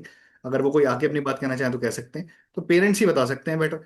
पॉइंट क्या है कि ये एक गैप है, ऑब्जर्वेशन के बिना चीजें इंप्रूव नहीं होती। अब जैसे आपने बताया कि आपको होम प्लान मिला, आपने होम जी प्लान लिया, वो आप होम प्लान इंप्लीमेंट कर रहे हो, इसका मतलब कभी वो होम प्लान मॉडिफाई भी नहीं हुआ, कभी अपडेट भी नहीं हुआ, रिक्वायरमेंट बच्चे की चेंज भी हुई होंगी, फिर बच्चे के हिसाब से वो होम प्लान रिजल्ट दे नहीं पा रहा, तो उसमें क्या चेंजेस करने हैं वो सब डिस्कशन भी नहीं हुआ होगा। तो वो जो सर सारे, नहीं। बताएं प्लीज। जी बिल्कुल भी नहीं हुआ। इवन कि जो स्कूल में जो स्पेशलिस्ट टीचर आके ऑब्जर्व करती है, उसमें एक सेंसरी डाइट का भी पोर्शन है। और हम्म इस दफा जो जून में मेरे बेटे की जो सेंसरी डाइट स्पेशलिस्ट टीचर ने भेजी थी, वो मुझे नवंबर में मिल रही है, मिड नवंबर में वो मुझे हैंड ओवर हुई है। तो वो राइट। इतना ज्यादा गैप आ गया ना, तो उसके तब मुझे टाइम पे मिला ना, फिर उसके बाद मुझे टाइम पे मिला, और बस वो एक दफा वो बना के दे दिया कि ठीक है जी ये है। 6 मंथ्स, नियरली 6 मंथ्स के बाद वो मुझे मिल रही है, तो उस पे काम करना। और फिर ठीक है, जो घर में तो जैसे तैसे मैं उसको करवाती हूँ। हम्म स्कूल में जो, क्योंकि वो उनका जो ईएचसी प्लान जो भी यहाँ पे सिस्टम है जिसके अकॉर्डिंग वो चल रहा है, उसमें उन्होंने मेंशन किया हुआ है कि बच्चे को आपने इतने दिन के बाद, इतनी देर के बाद ये आपने इसको एक्टिविटी करानी है, इसको काम डाउन करने के लिए, रिलैक्सिंग करने के लिए, रेगुलेट करने के लिए। इवन कि वो भी मतलब उस तरह से, मतलब उसको प्रॉपर इनपुट नहीं है।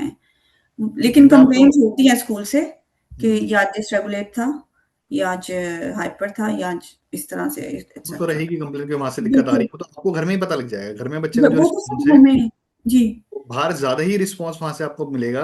अगर नेगेटिव है तो नेगेटिव, पॉजिटिव है तो पॉजिटिव। आपको करना क्या है बेसिकली, इन शॉर्ट अगर मैं आपको उसको कंक्लूड करके दूं, हाइपर हम्म एक्टिविटी जो बच्चे की आ रही है ना, उसके 3-4 रीजंस होते हैं। सेंसरी की वजह से है पहला, बहुत हम्म से बच्चों की सेंसरी सिस्टम जैसे ही आप करेक्ट करते हो, हाइपर एक्टिविटी एलिमिनेट हो जाती है।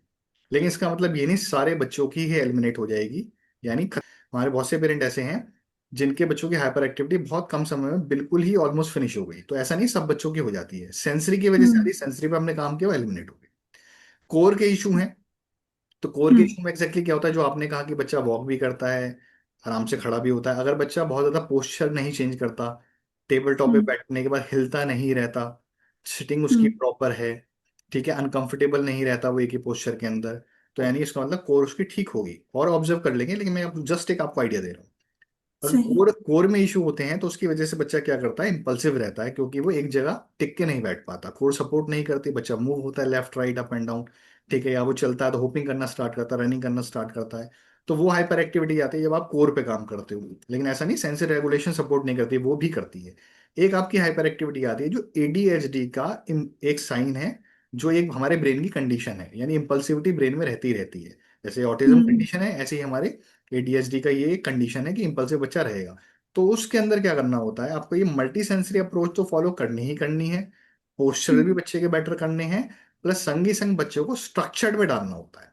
जितना बच्चे का अपने सही। स्ट्रक्चर पे ज्यादा कंट्रोल होता है, और सेंसरी सिस्टम में प्रॉपर इनपुट देते हैं, थोड़ा लॉन्ग टर्म तक देते हैं, शॉर्ट टर्म तक नहीं, लॉन्ग टर्म तक कंसिस्टेंटली सही। देते हैं, यानी रूल्स तो वही रहेंगे सारे, क्योंकि फाउंडेशन तो हम्म हमें करेक्ट करनी है ना, फाउंडेशन में कहीं ना कहीं गैप है। बच्चा इंपल्सिव है, बच्चा एक जगह जी। से दूसरी जगह मूव कर रहा है, तो इसका मतलब ये क्लियर साइन है कि बहुत सारे सिस्टम्स के अंदर बच्चे को प्रॉब्लम आ रही है। अगर सेंसरी सिस्टम करेक्ट है तो ये इश्यूज नहीं आएंगे, क्या आएंगे आप मुझे बताओ। सर नहीं आएंगे। है ना, तो इसका मतलब ये तो क्लियर साइन है ना कि और भी सेंसरी सिस्टम में इशू है, इसका मतलब इंपल्सिविटी को खाली हम पकड़ेंगे, सेंसरी सिस्टम को तो आपको टारगेट करना करना है, पर इंपल्सिविटी के लिए आपको प्रॉपर स्ट्रक्चर्ड बनाना पड़ेगा। और शुरू शुरू में पहले इसको टेस्ट करना पड़ता है कि किस सिस्टम की वजह से। कई बार इंपल्सिविटी आती है सेंसरी सिस्टम में खाली वेस्टिबुलर की वजह से। वेस्टिबुलर सेंस एक ऐसी सेंस है, सारे पेरेंट्स बिल्कुल ध्यान से दीजिए, अगर ये आपकी ठीक से आप कंट्रोल नहीं कर पा रहे और कभी आप रैंडम घर पे एक्टिविटीज कर रहे हैं और आप किसी गाइडेंस में नहीं है, तो जहां भी, क्योंकि आपको इनपुट का अंदाजा नहीं है, वो जहां भी आप उसका इनपुट ऊपर नीचे चेंज करना स्टार्ट करेंगे, बच्चा यहाँ से पूरा डिसऑर्गेनाइज हो जाता है और पूरा ऑर्गेनाइज हो जाता है। हमारे ब्रेन के अराउजल पे डायरेक्ट काम करती है। हमारे ब्रेन का रेटिकुलर सिस्टम हो गया, अराउजल सिस्टम है, ये सब डायरेक्टली हमारे वेस्टिबुलर सिस्टम से कनेक्टेड है। तो यहाँ से आप अपने बच्चे का अराउजल लेवल मेंटेन कर सकते हैं। तो अगर हम वेस्टिबुलर सिस्टम को रेंडमली काम कर रहे हैं तो यहाँ से भी कई बार बच्चे हमारे हाइपर एक्टिव बहुत ज्यादा दिखते हैं, और हाइपर एक्टिविटी यहाँ से भी रिड्यूस हो जाती है। कई बार हमारे बच्चों को बहुत ज्यादा प्रोप्रोसेप्टिव नीड होती है, बॉडी अवेयरनेस कम होती है, सेंसरी मैपिंग ही नहीं होती ब्रेन के अंदर। तो हमें उस एरिया में काम करना है, वहां से वो करेक्ट हो जाती है। हमें टच में भी देखना होता है, टच में इश्यूज तो नहीं है, और उसके बाद हमें गट को भी देखना है। तो गट में ऐसा तो नहीं हम लोग डील करते हैं, लेकिन जो मैं आपको बता रहा हूँ मेथड्स जो हमें देखने होते हैं। जी।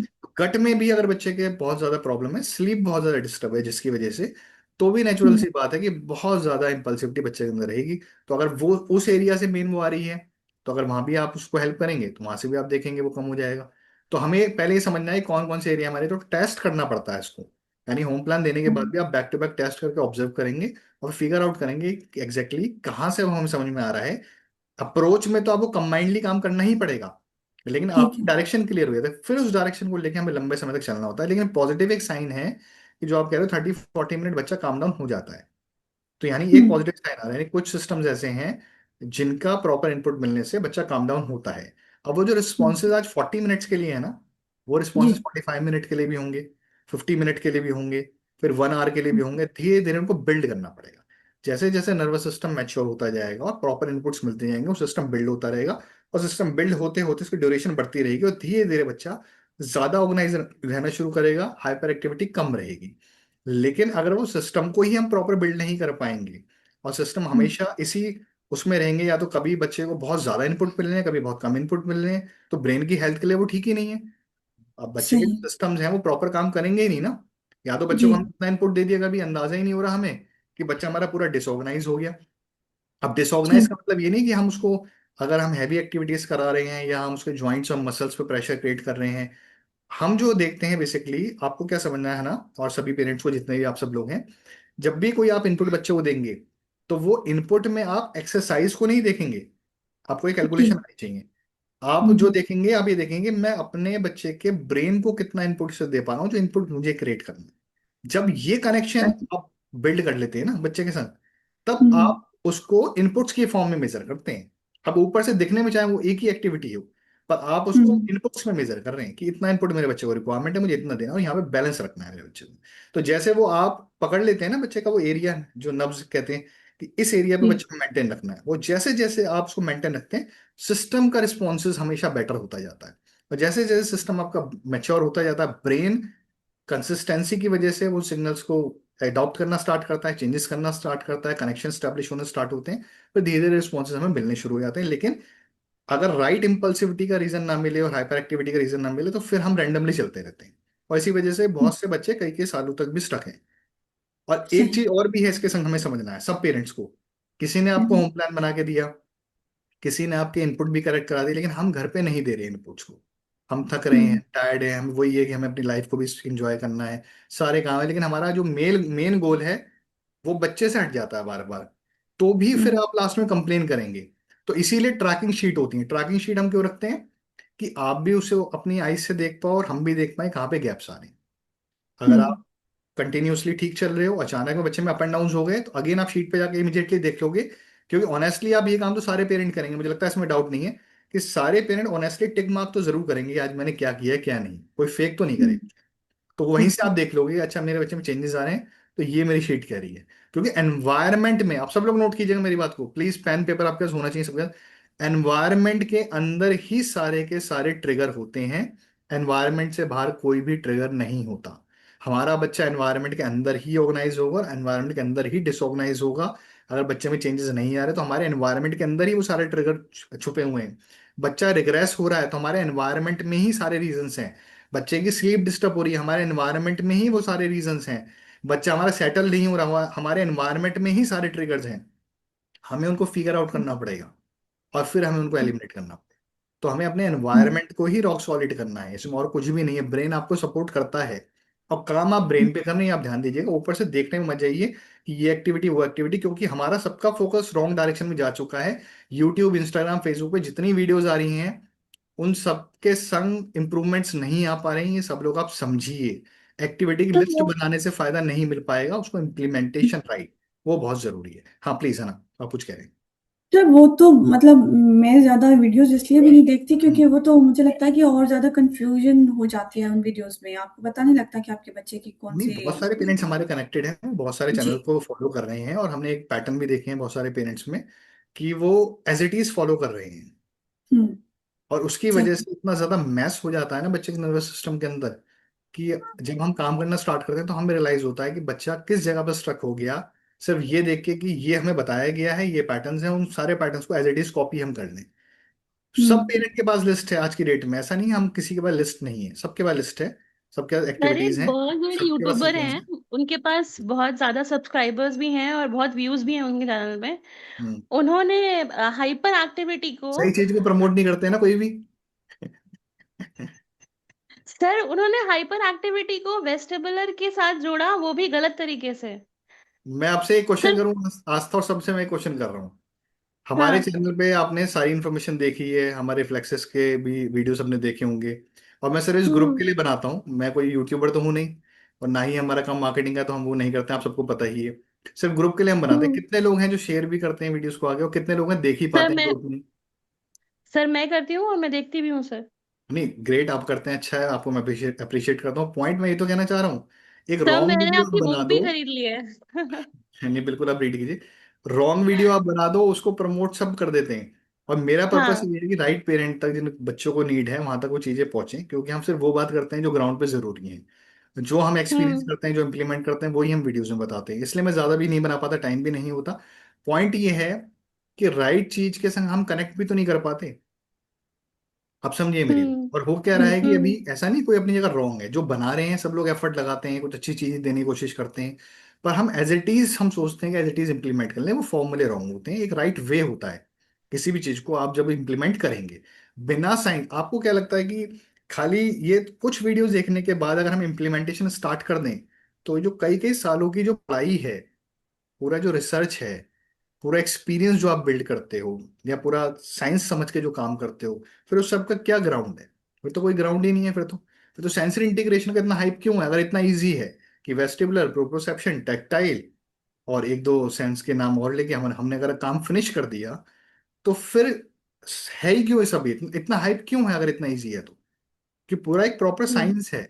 अब उस साइंस को हम मिस कर देते हैं, हम जो जो आइसबर्ग की टिप होती है ना, सिर्फ उसको ध्यान दे पाते हैं, जिसकी वजह से इम्प्लीमेंटेशन रॉन्ग हो जाते हैं, वो चीजें स्टक हो जाती हैं, और बहुत सारी जगह पे हम पेरेंट्स से बहुत सारी बात कहना चाहते हैं, लेकिन हमारी प्रोफेशनल लिमिटेशंस हैं, तो हम नहीं कह सकते। तो थोड़ा सा आज ये ओपन फोरम है, तो मैं इसलिए कह पा रहा हूँ, सब पेरेंट को ध्यान देना है कि राइट वे से ही काम कीजिए, बच्चों का टाइम वापस नहीं आता है, राइट इम्प्लीमेंटेशन जरूरी है। या तो आप अपने आप को फुल पूरी तरीके से ट्रेंड कीजिए और पूरी जिम्मेदारी लीजिए कि जो भी हमने इम्प्लीमेंट किया है, अगर बच्चे का मेरा टाइम लॉस हो रहा है, तो उसकी रिस्पॉन्सिबिलिटी मेरी है। अगर आप वो रिस्पॉन्सिबिलिटी नहीं ले रहे, तो फिर आप फिगर आउट करते रहिए राइट ऑप्शंस, क्योंकि काम तो आपको राइट तरीके से करना ही करना है, और राइट तरीके से आप काम करेंगे तो रिजल्ट आएंगे। क्योंकि आगे भी तो काफी काम करने की जरूरत है, थोड़ी लंबी फाइट है, स्लो प्रोसेस है, बट चीजें इंप्रूव होती हम्म। जाती हैं, लाइफ विल बी इजियर। किसी और पेरेंट को कोई जी। क्वेश्चन हो, है ना, आपकी कुछ क्वेरी हो लास्ट में, तो आप पूछिए, जी सर, एक मेरा एक लास्ट क्वेश्चन है कि जी। इस सारे प्रोसेस में एज फैक्टर्स जो है वो कितना इसमें मैटर करते हैं? क्योंकि जैसे मैंने बताया कि मेरा जो बेटे की जो पहली डायग्नोसिस थी वो 2.5 years में थी। देन उसके बाद मैं इसको, क्योंकि यहाँ पर नहीं है, यहाँ पर थेरेपिस्ट उस तरह से अवेलेबल नहीं है, थेरेपिस्ट नहीं है, फिर आपको सपोर्ट थेरेपिस्ट नहीं कहीं भी नहीं है, आप चिंता मत है। करो। आप वहां पे यूके में स्टक नहीं हो, इंडिया में अच्छा। भी आप किसी सेंटर में चले हो जहाँ जहाँ पेरेंट ले रहे हैं, मैं आपको रियल ग्राउंड की बात बता रहा हूँ। किसी सेंटर में हम्म। आप चले हो, किसी पेरेंट से बोलो, 99.99% पेरेंट आपको यही बोलेंगे कि हम राइट डायरेक्शन में नहीं जा पा रहे। लेकिन ऐसा नहीं है कि सारे, जो 0.01% पेरेंट है ना, जो मैंने काउंट नहीं किए, अगर उनसे बात करोगे हम्म। तो आपको समझ में आ जाएगा वो क्यों नहीं कह रहे, क्योंकि वो सही। रेट प्रिपेयर्ड है। बिल्कुल। तो सर अब वो मेरा बेटा जो है वो 6 इयर्स का हो गया, तो जैसे हम हमेशा सुनते हैं कि जी 5 इयर्स तक रिकवरी पॉसिबल है, ये है वो है। तो इसमें फिर अगर वो 6 का हो गया तो डज इट मीन कि अब रिकवरी के चांसेस कम है, या वो काम डाउन नहीं हो सकता, या वो एडीएचडी की तरफ चला जाएगा अगर वो इसी तरह से हाइपर एक्टिव, क्योंकि यहाँ पे तो 7-8 इयर्स के बाद यहाँ पे जाके एडीएचडी की अ, जो असेसमेंट होती है, तो मतलब मैं तो अब ये सोचती हूँ कि एक उसको ऑटिज्म का लेबल लग गया तो इट मीन्स कि अब नेक्स्ट फिर उसको एडीएचडी का भी लग जाएगा, तो उसको तो वो बिल्कुल ही मेन स्ट्रीम स्कूल ये वो तो तो एक है कि जो हर कंट्रीज के नॉर्म्स हैं। इंडिया में अपने बिल्कुल। नॉर्म्स हैं, सब जगह अपने नॉर्म्स हैं। यूएस में तो बहुत ज्यादा आप कंफर्टेबल रहते हैं कि वहाँ एक्सेप्टेंस बहुत ज्यादा है, लेकिन काम नहीं हो पाता क्योंकि सोसाइटी का प्रेशर नहीं होता। खैर बहरहाल वो हम सोसाइटी के नॉर्म्स पे नहीं जा रहे या स्कूल की कंडीशन पे नहीं जा रहे, हम समझते हैं बहुत से बच्चे ऑटिज्म से बाहर हो जाते हैं, जिनको ये हम्म, सर्टिफिकेट मिल जाता है ऑन द पेपर ऑटिज्म से बाहर है, हम सिर्फ उसकी बात कर रहे हम्म, हैं। लेकिन हम्म, बच्चा ऑलमोस्ट ऑलमोस्ट वही सारी चीजें कर रहा है जिसकी वजह से आप परेशान हैं, तो आपकी हम्म, लाइफ पे कोई इम्पैक्ट नहीं पड़ता उसका। और हम्म, समझिएगा, सारे पेरेंट्स समझिएगा मेरी बात, मैं क्या कहना चाह रहा हूँ। इंपॉर्टेंट क्या है, पेपर पे क्या आ रहा है उसको आप छोड़ दीजिए। जो प्रॉब्लम्स हम्म, हमें दिख रही हैं, क्या हम वहां पे बच्चे को बेटर कर सकते हैं, या जो हम्म, चैलेंजेस हैं, जो स्ट्रेंथ है उसको ज्यादा बेटर करें, जो डेफिशिट है उस पर काम करें, उस पर इंप्रूव कर लें बच्चे को। और हम्म, सोसाइटी के हिसाब से जैसे हम चाहते हैं, क्योंकि वैसे बच्चे को तो अपने आप में कोई दिक्कत नहीं है ना, वो तो ब्रेन की कंडीशन हम्म, है। पर बिल्कुल हम तो सोसाइटी के हिसाब से ही तो चाह रहे हैं ना, जैसे हम बिहेव कर रहे हैं और आप बिहेव कर रहे हैं वैसा बच्चा बिहेव करे। एक्सेप्टेबल हो जाए सोसाइटी के मेरी हिसाब बात से। समझने की कोशिश कीजिएगा। जी, तो जी। सोसाइटी के हिसाब से अगर हम रेडी कर पाते हैं तो वो इंपॉर्टेंट है, या फिर खाली पेपर से बाहर निकालना। तो पेपर पे हम्म, होने के बाद भी प्रॉब्लम बनी हुई रहती है। दूसरा इसके अलावा, पहले मैं इसको कंप्लीट कर देता हूँ। तो इंपॉर्टेंट है कि हम बच्चे को इंप्रूव करें सारे एरियाज के अंदर, और बच्चे किसी लेवल हम्म, तक भी इंप्रूव हो जाते हैं। ठीक डिपेंड है कि हम कितना काम कर पा रहे हैं और पेरेंट कितने ज्यादा रेडी हैं। है। सिवियर बच्चा आपका माइल्ड में भी आ सकता है, माइल्ड से बाहर भी जा सकता है, और माइल्ड बच्चा सिवियर में भी जा सकता है। सही। तो ये आप समझ लें सारे पेरेंट्स। तो ऐसा नहीं है, बच्चे की आज की कंडीशन क्या है, अगर हम आगे केयरलेस होंगे तो कंडीशन वर्स भी हो सकती है, और वर्स कंडीशन में बच्चा है तो बेटर हो सकती है, वो हमारे ऊपर काम की बात है। अब जो एज की बात आपने मुझसे पूछी, 5 इयर्स की एज तक गोल्डन पीरियड होता है। हम्म, 5 से 10 के बीच में सेकंड गोल्डन पीरियड है। कोई हम्म, दिक्कत नहीं है, बहुत सारे बच्चों के डायग्नोसिस 4.85 यहीं से शुरू होते हैं, और उसके बाद ही हम्म, बच्चे नॉर्मल लाइफ लीड करते हैं। 10 इयर्स के बाद थोड़ा टफ होना शुरू हो जाता है, फिर उसके बाद बच्चे की कंडीशन के ऊपर है कि बच्चे को कितना इम्पैक्ट है। ठीक है, अगर बच्चे को हम्म, बहुत ज्यादा इम्पैक्ट है, बहुत ज्यादा सपोर्ट की जरूरत है, तो ऐसा तो नहीं आप बिल्कुल उसको हर तरीके से बेटर कर सकते हैं, क्योंकि ब्रेन का रिस्पॉन्स भी उतना बेटर नहीं हो पाता। ठीक है ना, सही। क्योंकि न्यूरॉन्स की कनेक्टिविटी भी उतनी ज्यादा अच्छी डेवलप नहीं हो पाती। तो 10 इयर्स तक की एज तक स्पेशली हमें सेंसरी सिस्टम से बिल्कुल पूरी तरीके से बाहर होना चाहिए, और बाकी हम हायर हम्म, स्किल्स पे काम कर रहे हैं तो हमारी डायरेक्शन आगे क्लियर होती है। बच्चे का ट्रैक यहाँ तक ठीक होता है तो आगे भी ट्रैक बच्चे का ठीक रहता है, यहाँ तक ट्रैक खराब होता है तो आगे बच्चे का ट्रैक स्टक हो जाता है। तो पहले हम्म, 5 इयर्स तक आप करें जितना मैक्सिमम काम कर सकते हैं, लेकिन सभी बच्चों की सेंसरी सिस्टम 7 इयर्स की एज तक ही सेटल होते हैं, सभी बच्चों के, चाहे वो स्पेक्ट्रम में सही। ही हो। तो ऐसा कोई अप एंड डाउन, बस डिफरेंस इतना है कि हमारे बच्चे का ब्रेन ज्यादा डिसऑर्गेनाइज है, वो ज्यादा विजिबल होते हैं, क्योंकि बच्चा कुछ कर रहा है उसकी विजिबिलिटी दिखती है उसके रिस्पॉन्सेज के अंदर, तो उसकी वजह से हमें ज्यादा दिक्कतें होती हैं और ज्यादा डिसफंक्शन होता है, मल्टी सेंसेस में भी डिसफंक्शन होता है। तो हमें क्या करना चाहिए कि 7-8 इयर्स का टारगेट हमारा होना चाहिए, 7 इयर्स तक पहले हमारी कोशिश हो कि ये सेंसरी सिस्टम की कम से कम प्रॉब्लम हमारी ऑलमोस्ट एलिमिनेट हो जाए, जिससे हम बाकी हायर स्किल पे काम कर पाएं, कॉम्प्रिहेंशन पे काम कर पाएं, लॉजिक्स पे काम कर पाएं, और जो उसकी एज अप्रोप्रिएट उसको स्टडी है वो करानी है, जो गैप्स है उनको पूरा करके वो हम करा पाए। ये राइट सीक्वेंस सही। होता है, इसी को हम पकड़ के आगे चलें। लेकिन काम आगे थोड़ा थोड़ा चलता रहता है, तो कोई देर नहीं है, आपके पास बिल्कुल राइट टाइम है, बच्चे की बिल्कुल सही एज है। कोई भी आप लेट नहीं हो, लेट कभी भी नहीं होते, वो तो जब हम सोचेंगे हम लेट हैं तभी हम लेट। ब्रेन किसी एज तक भी चेंज कर सकता है, साइंस ये कहती है अपने आप को, किसी एज तक भी। डिफरेंस ये होता है कि 10 इयर्स के बाद हम्म, ज्यादा एफर्ट लगानी पड़ती है, कम रिजल्ट मिलते हैं, है ना। हम्म, अभी जो एफर्ट, अभी भी आप देख लो एफर्ट कितनी होती है, तो जब मैं कह रहा हूँ ज्यादा एफर्ट तो ज्यादा मतलब काफी ज्यादा हुई एफर्ट, तो रिजल्ट सब थोड़े कम हो गए। लेकिन ऐसा नहीं है ब्रेन चेंज नहीं करेगा, चेंज तो ब्रेन करेगा अपने आप को, लेकिन आप कंसिस्टेंट होने चाहिए रिजल्ट देने में। लेकिन एक चीज जो मेरी ऑब्जर्वेशन है, सारे पेरेंट्स को मैं हाईलाइट करके बोल रहा हूँ, आप सुनिए ध्यान से, कि जो पेरेंट 10 इयर्स तक नहीं काम कर पाते, अगर 10 के बाद भी उनको बहुत ज्यादा सपोर्ट की जरूरत है, फिर वो धीरे धीरे काम उतना नहीं कर पाते। तो राइट है कि आप अर्ली एज के अंदर ही जितना ज्यादा एफर्ट लगा पाए, जितना ज्यादा बेटर काम कर पाए वो करें, क्योंकि धीरे धीरे एनर्जी भी हमारी कम होनी शुरू हो जाती है। तो डेली आप कितना कर सकते हैं, तो राइट टाइम पे ही चीजों को कैच कर लें। अदरवाइज क्या होता है, बाद में धीरे धीरे फिर हम खुद ही क्विट करना स्टार्ट कर देते हैं और फिर कोई सॉल्यूशंस नहीं होते, है ना। जी। फिर आपको कोई कुछ भी आगे सपोर्ट दे। और कोई पेरेंट, कोई क्वेरी आपकी? अदरवाइज मैं thank wind you up sir so एक मच। लास्ट हम्म पूछिए पूछिए। सर वो शीट आप शेयर दिखा सकते हैं एक बार मैंने एक्चुअली शेयर कर जो दिया हम चैट बॉक्स में। नहीं नहीं जो जो आपने फिल की थी मुझे उसमें पूछना था कि जी लाइक अगर मॉर्निंग रूटीन हम लोग देते हैं तो it should be a mix of all right बिल्कुल। मतलब जो जो भी हमारे बच्चे को जिसकी नीड है एंड जैसे मॉर्निंग स्लॉट हो गया तो it is a mixture of rock like tactile भी है वेस्टिबुलर भी है so this also can be one of the mistake that most of the parent do कि सुबह को मतलब even I not most of the parent की सुबह को एक सेंसस पे काम किया शाम को एक सेंसस पे काम किया. So this also is a learning from this session that we should work on in 145 minutes of sensory the routine. We should work on all senses at once, not only on one senses. And then if I'm doing it on in the evening, so also evening should include whatever is the requirement for my child, not only working on one. So बिल्कुल। can you scroll down to like night routine is also like is मतलब मुझे night routine का समझा नहीं कि night routine में जब बच्चा सोने जा रहा है ना, ये तब का रूटीन होता है जिसमें आप सिर्फ मसाजेस देते हैं। अगर बच्चे ओके. को म्यूजिक से कोई प्रॉब्लम नहीं है, ऑडिटरी में इशू नहीं है, हाइपर सेंसिटिव नहीं है, तो आप उसको म्यूजिक हम्म देते हैं, इंस्ट्रूमेंटल म्यूजिक। ठीक है। हम्म और हम्म अगर हम्म उसको विजुअल सीकिंग रहती है और वो हम्म कंफर्टेबल है, वो नेगेटिव रिएक्ट नहीं करता। देखिए मैं सारे वर्ड्स को हाईलाइट कर रहा हूँ, उसको आप सब लोग कैच कीजिएगा। अगर बच्चा हम्म नेगेटिव रिएक्ट नहीं करता विजुअल्स को लेके, तो वहां पे आप कोई कलरफुल बल्ब लगा सकते हैं 1-2 मिनट के लिए, वो इनपुट देके जो कामिंग इनपुट क्रिएट करे। ठीक हम्म है, जो सूदिंग हो आइस को। तो ऐसा आप एनवायरनमेंट क्रिएट करके, बैकग्राउंड म्यूजिक है, आप जॉइंट कंप्रेशन दे रहे हैं, रिलीजिंग फेज है, यानी पूरे दिन हमने हम्म जो हम रिलीज करके बच्चों को सुला रहे हैं, और डायरेक्टली बच्चा वहीं से सोने में कन्वर्ट हो जाएगा।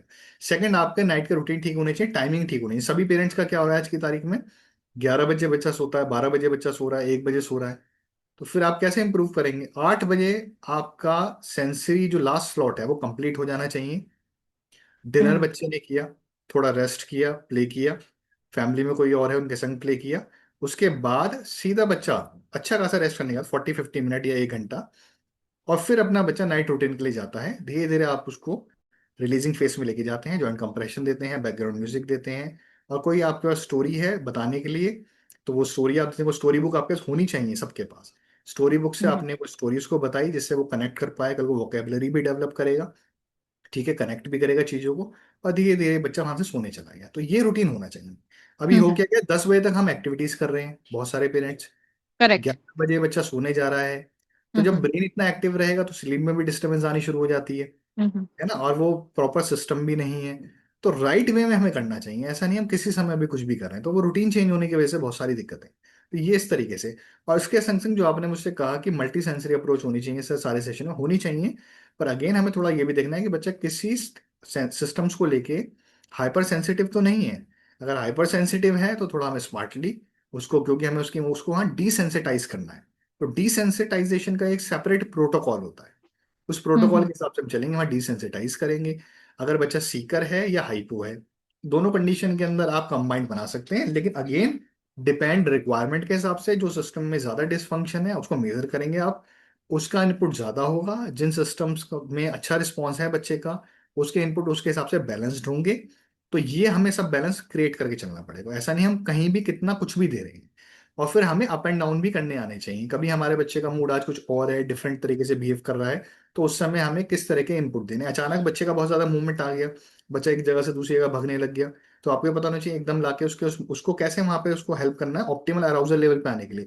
मेरे इस पे प्रॉपर एक वीडियो है, एक वेबिनार भी है, यूट्यूब पे मिल जाएगा आपको, उसको आप सुन लीजिएगा, वहां से आपको क्लैरिटी होगी ऑप्टिमल अराउजल लेवल क्या होता है।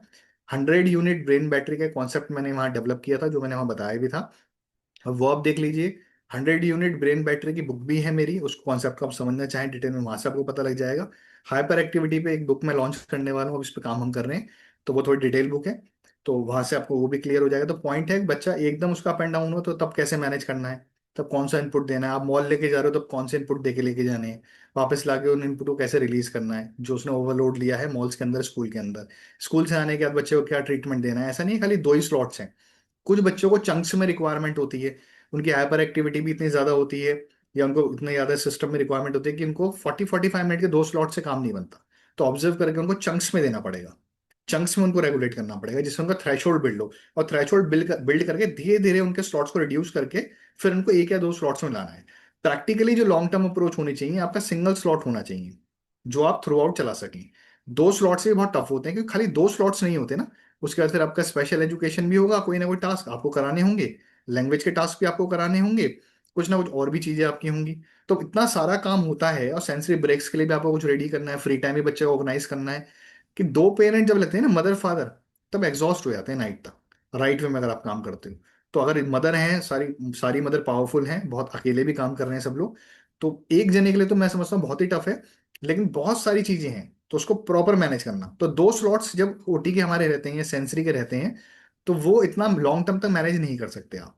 तो उसको मैनेज करने के लिए राइट में प्रैक्टिकली बच्चों को इतना रेडी करना है कि एक स्लॉट पे ही आप आ जाओ। लेकिन पहले रिक्वायरमेंट चंक्स में चाहिए बच्चे को, प्रॉपर दो स्लॉट्स चाहिए, या फिर उसको कैसे कैसे देने की जरूरत है और कितना कितना इनपुट देने की जरूरत है उस हिसाब से। और उसके ऑब्जर्वेशन, मैंने फिर आपको दोबारा हाईलाइट करा, ऑब्जर्वेशन कि बच्चे के रिस्पॉन्सेज अब कैसे आ रहे हैं, रिस्पॉन्सेज अगर मिल रहे हैं तो काम होगा, रिस्पॉन्सेज नहीं मिल रहे तो फिर हमारे कोई फायदा नहीं। ठीक है जी। अभी आप सब लोगों से एक रिक्वेस्ट भी है, जाने से पहले आप सब लोग, अभी क्वेरी मैं ले लूंगा, बस टाइम मेरा एक्सीड हो गया है, आप एग्जिट स्लिप देके जाइएगा। एग्जिट स्लिप में क्या होता है, ग्रुप मैंने ओपन किया हुआ है, जो भी आपने आज सेशन से लर्निंग करी, जो भी आज आप इम्प्लीमेंट कर पाओगे जाने के बाद, या आपको कुछ बेनिफिट मिला जो फ्यूचर में आप यूज कर पाओगे, जो भी चीज आपका यहाँ से आउटकम निकला, उस आउटकम को आप ग्रुप पे मेंशन करके एग्जिट स्लिप होगी, जिससे मुझे क्लैरिटी होगी आपको क्या समझ में आया, वो आप देके जाइएगा। ठीक है, आपका क्वेश्चन का मैं आंसर कर पाया हूँ? Yes, yes. Thank you, sir. Thank you for your answers. Thank you so much. किसी और की कोई क्वेरी है, या मैं वाइंड अप करूं, क्योंकि मैं चाहता हूँ किसी की क्वेरी अनआंसर्ड ना रहे। शीट पे वैसे आज हमें बात करनी थी, शीट पे हमारी बात प्रॉपर नहीं हो पाई, तो अगर किसी की क्वेरी होगा पूछ लीजिए मुझसे, अदरवाइज मैं वाइंड अप कर रहा हूँ सेशन। ठीक है parent, thank you so much, have a nice day. फिर आपसे जल्दी मुलाकात होती है नेक्स्ट सेशन में, ट्राई करेंगे हाइपर एक्टिविटी पे एक हम करें आपके लिए session. Thank you so much, have a nice day. Exit से लिए प्लीज आप सब लोग ग्रुप पे जरूर दीजिएगा। Thank you.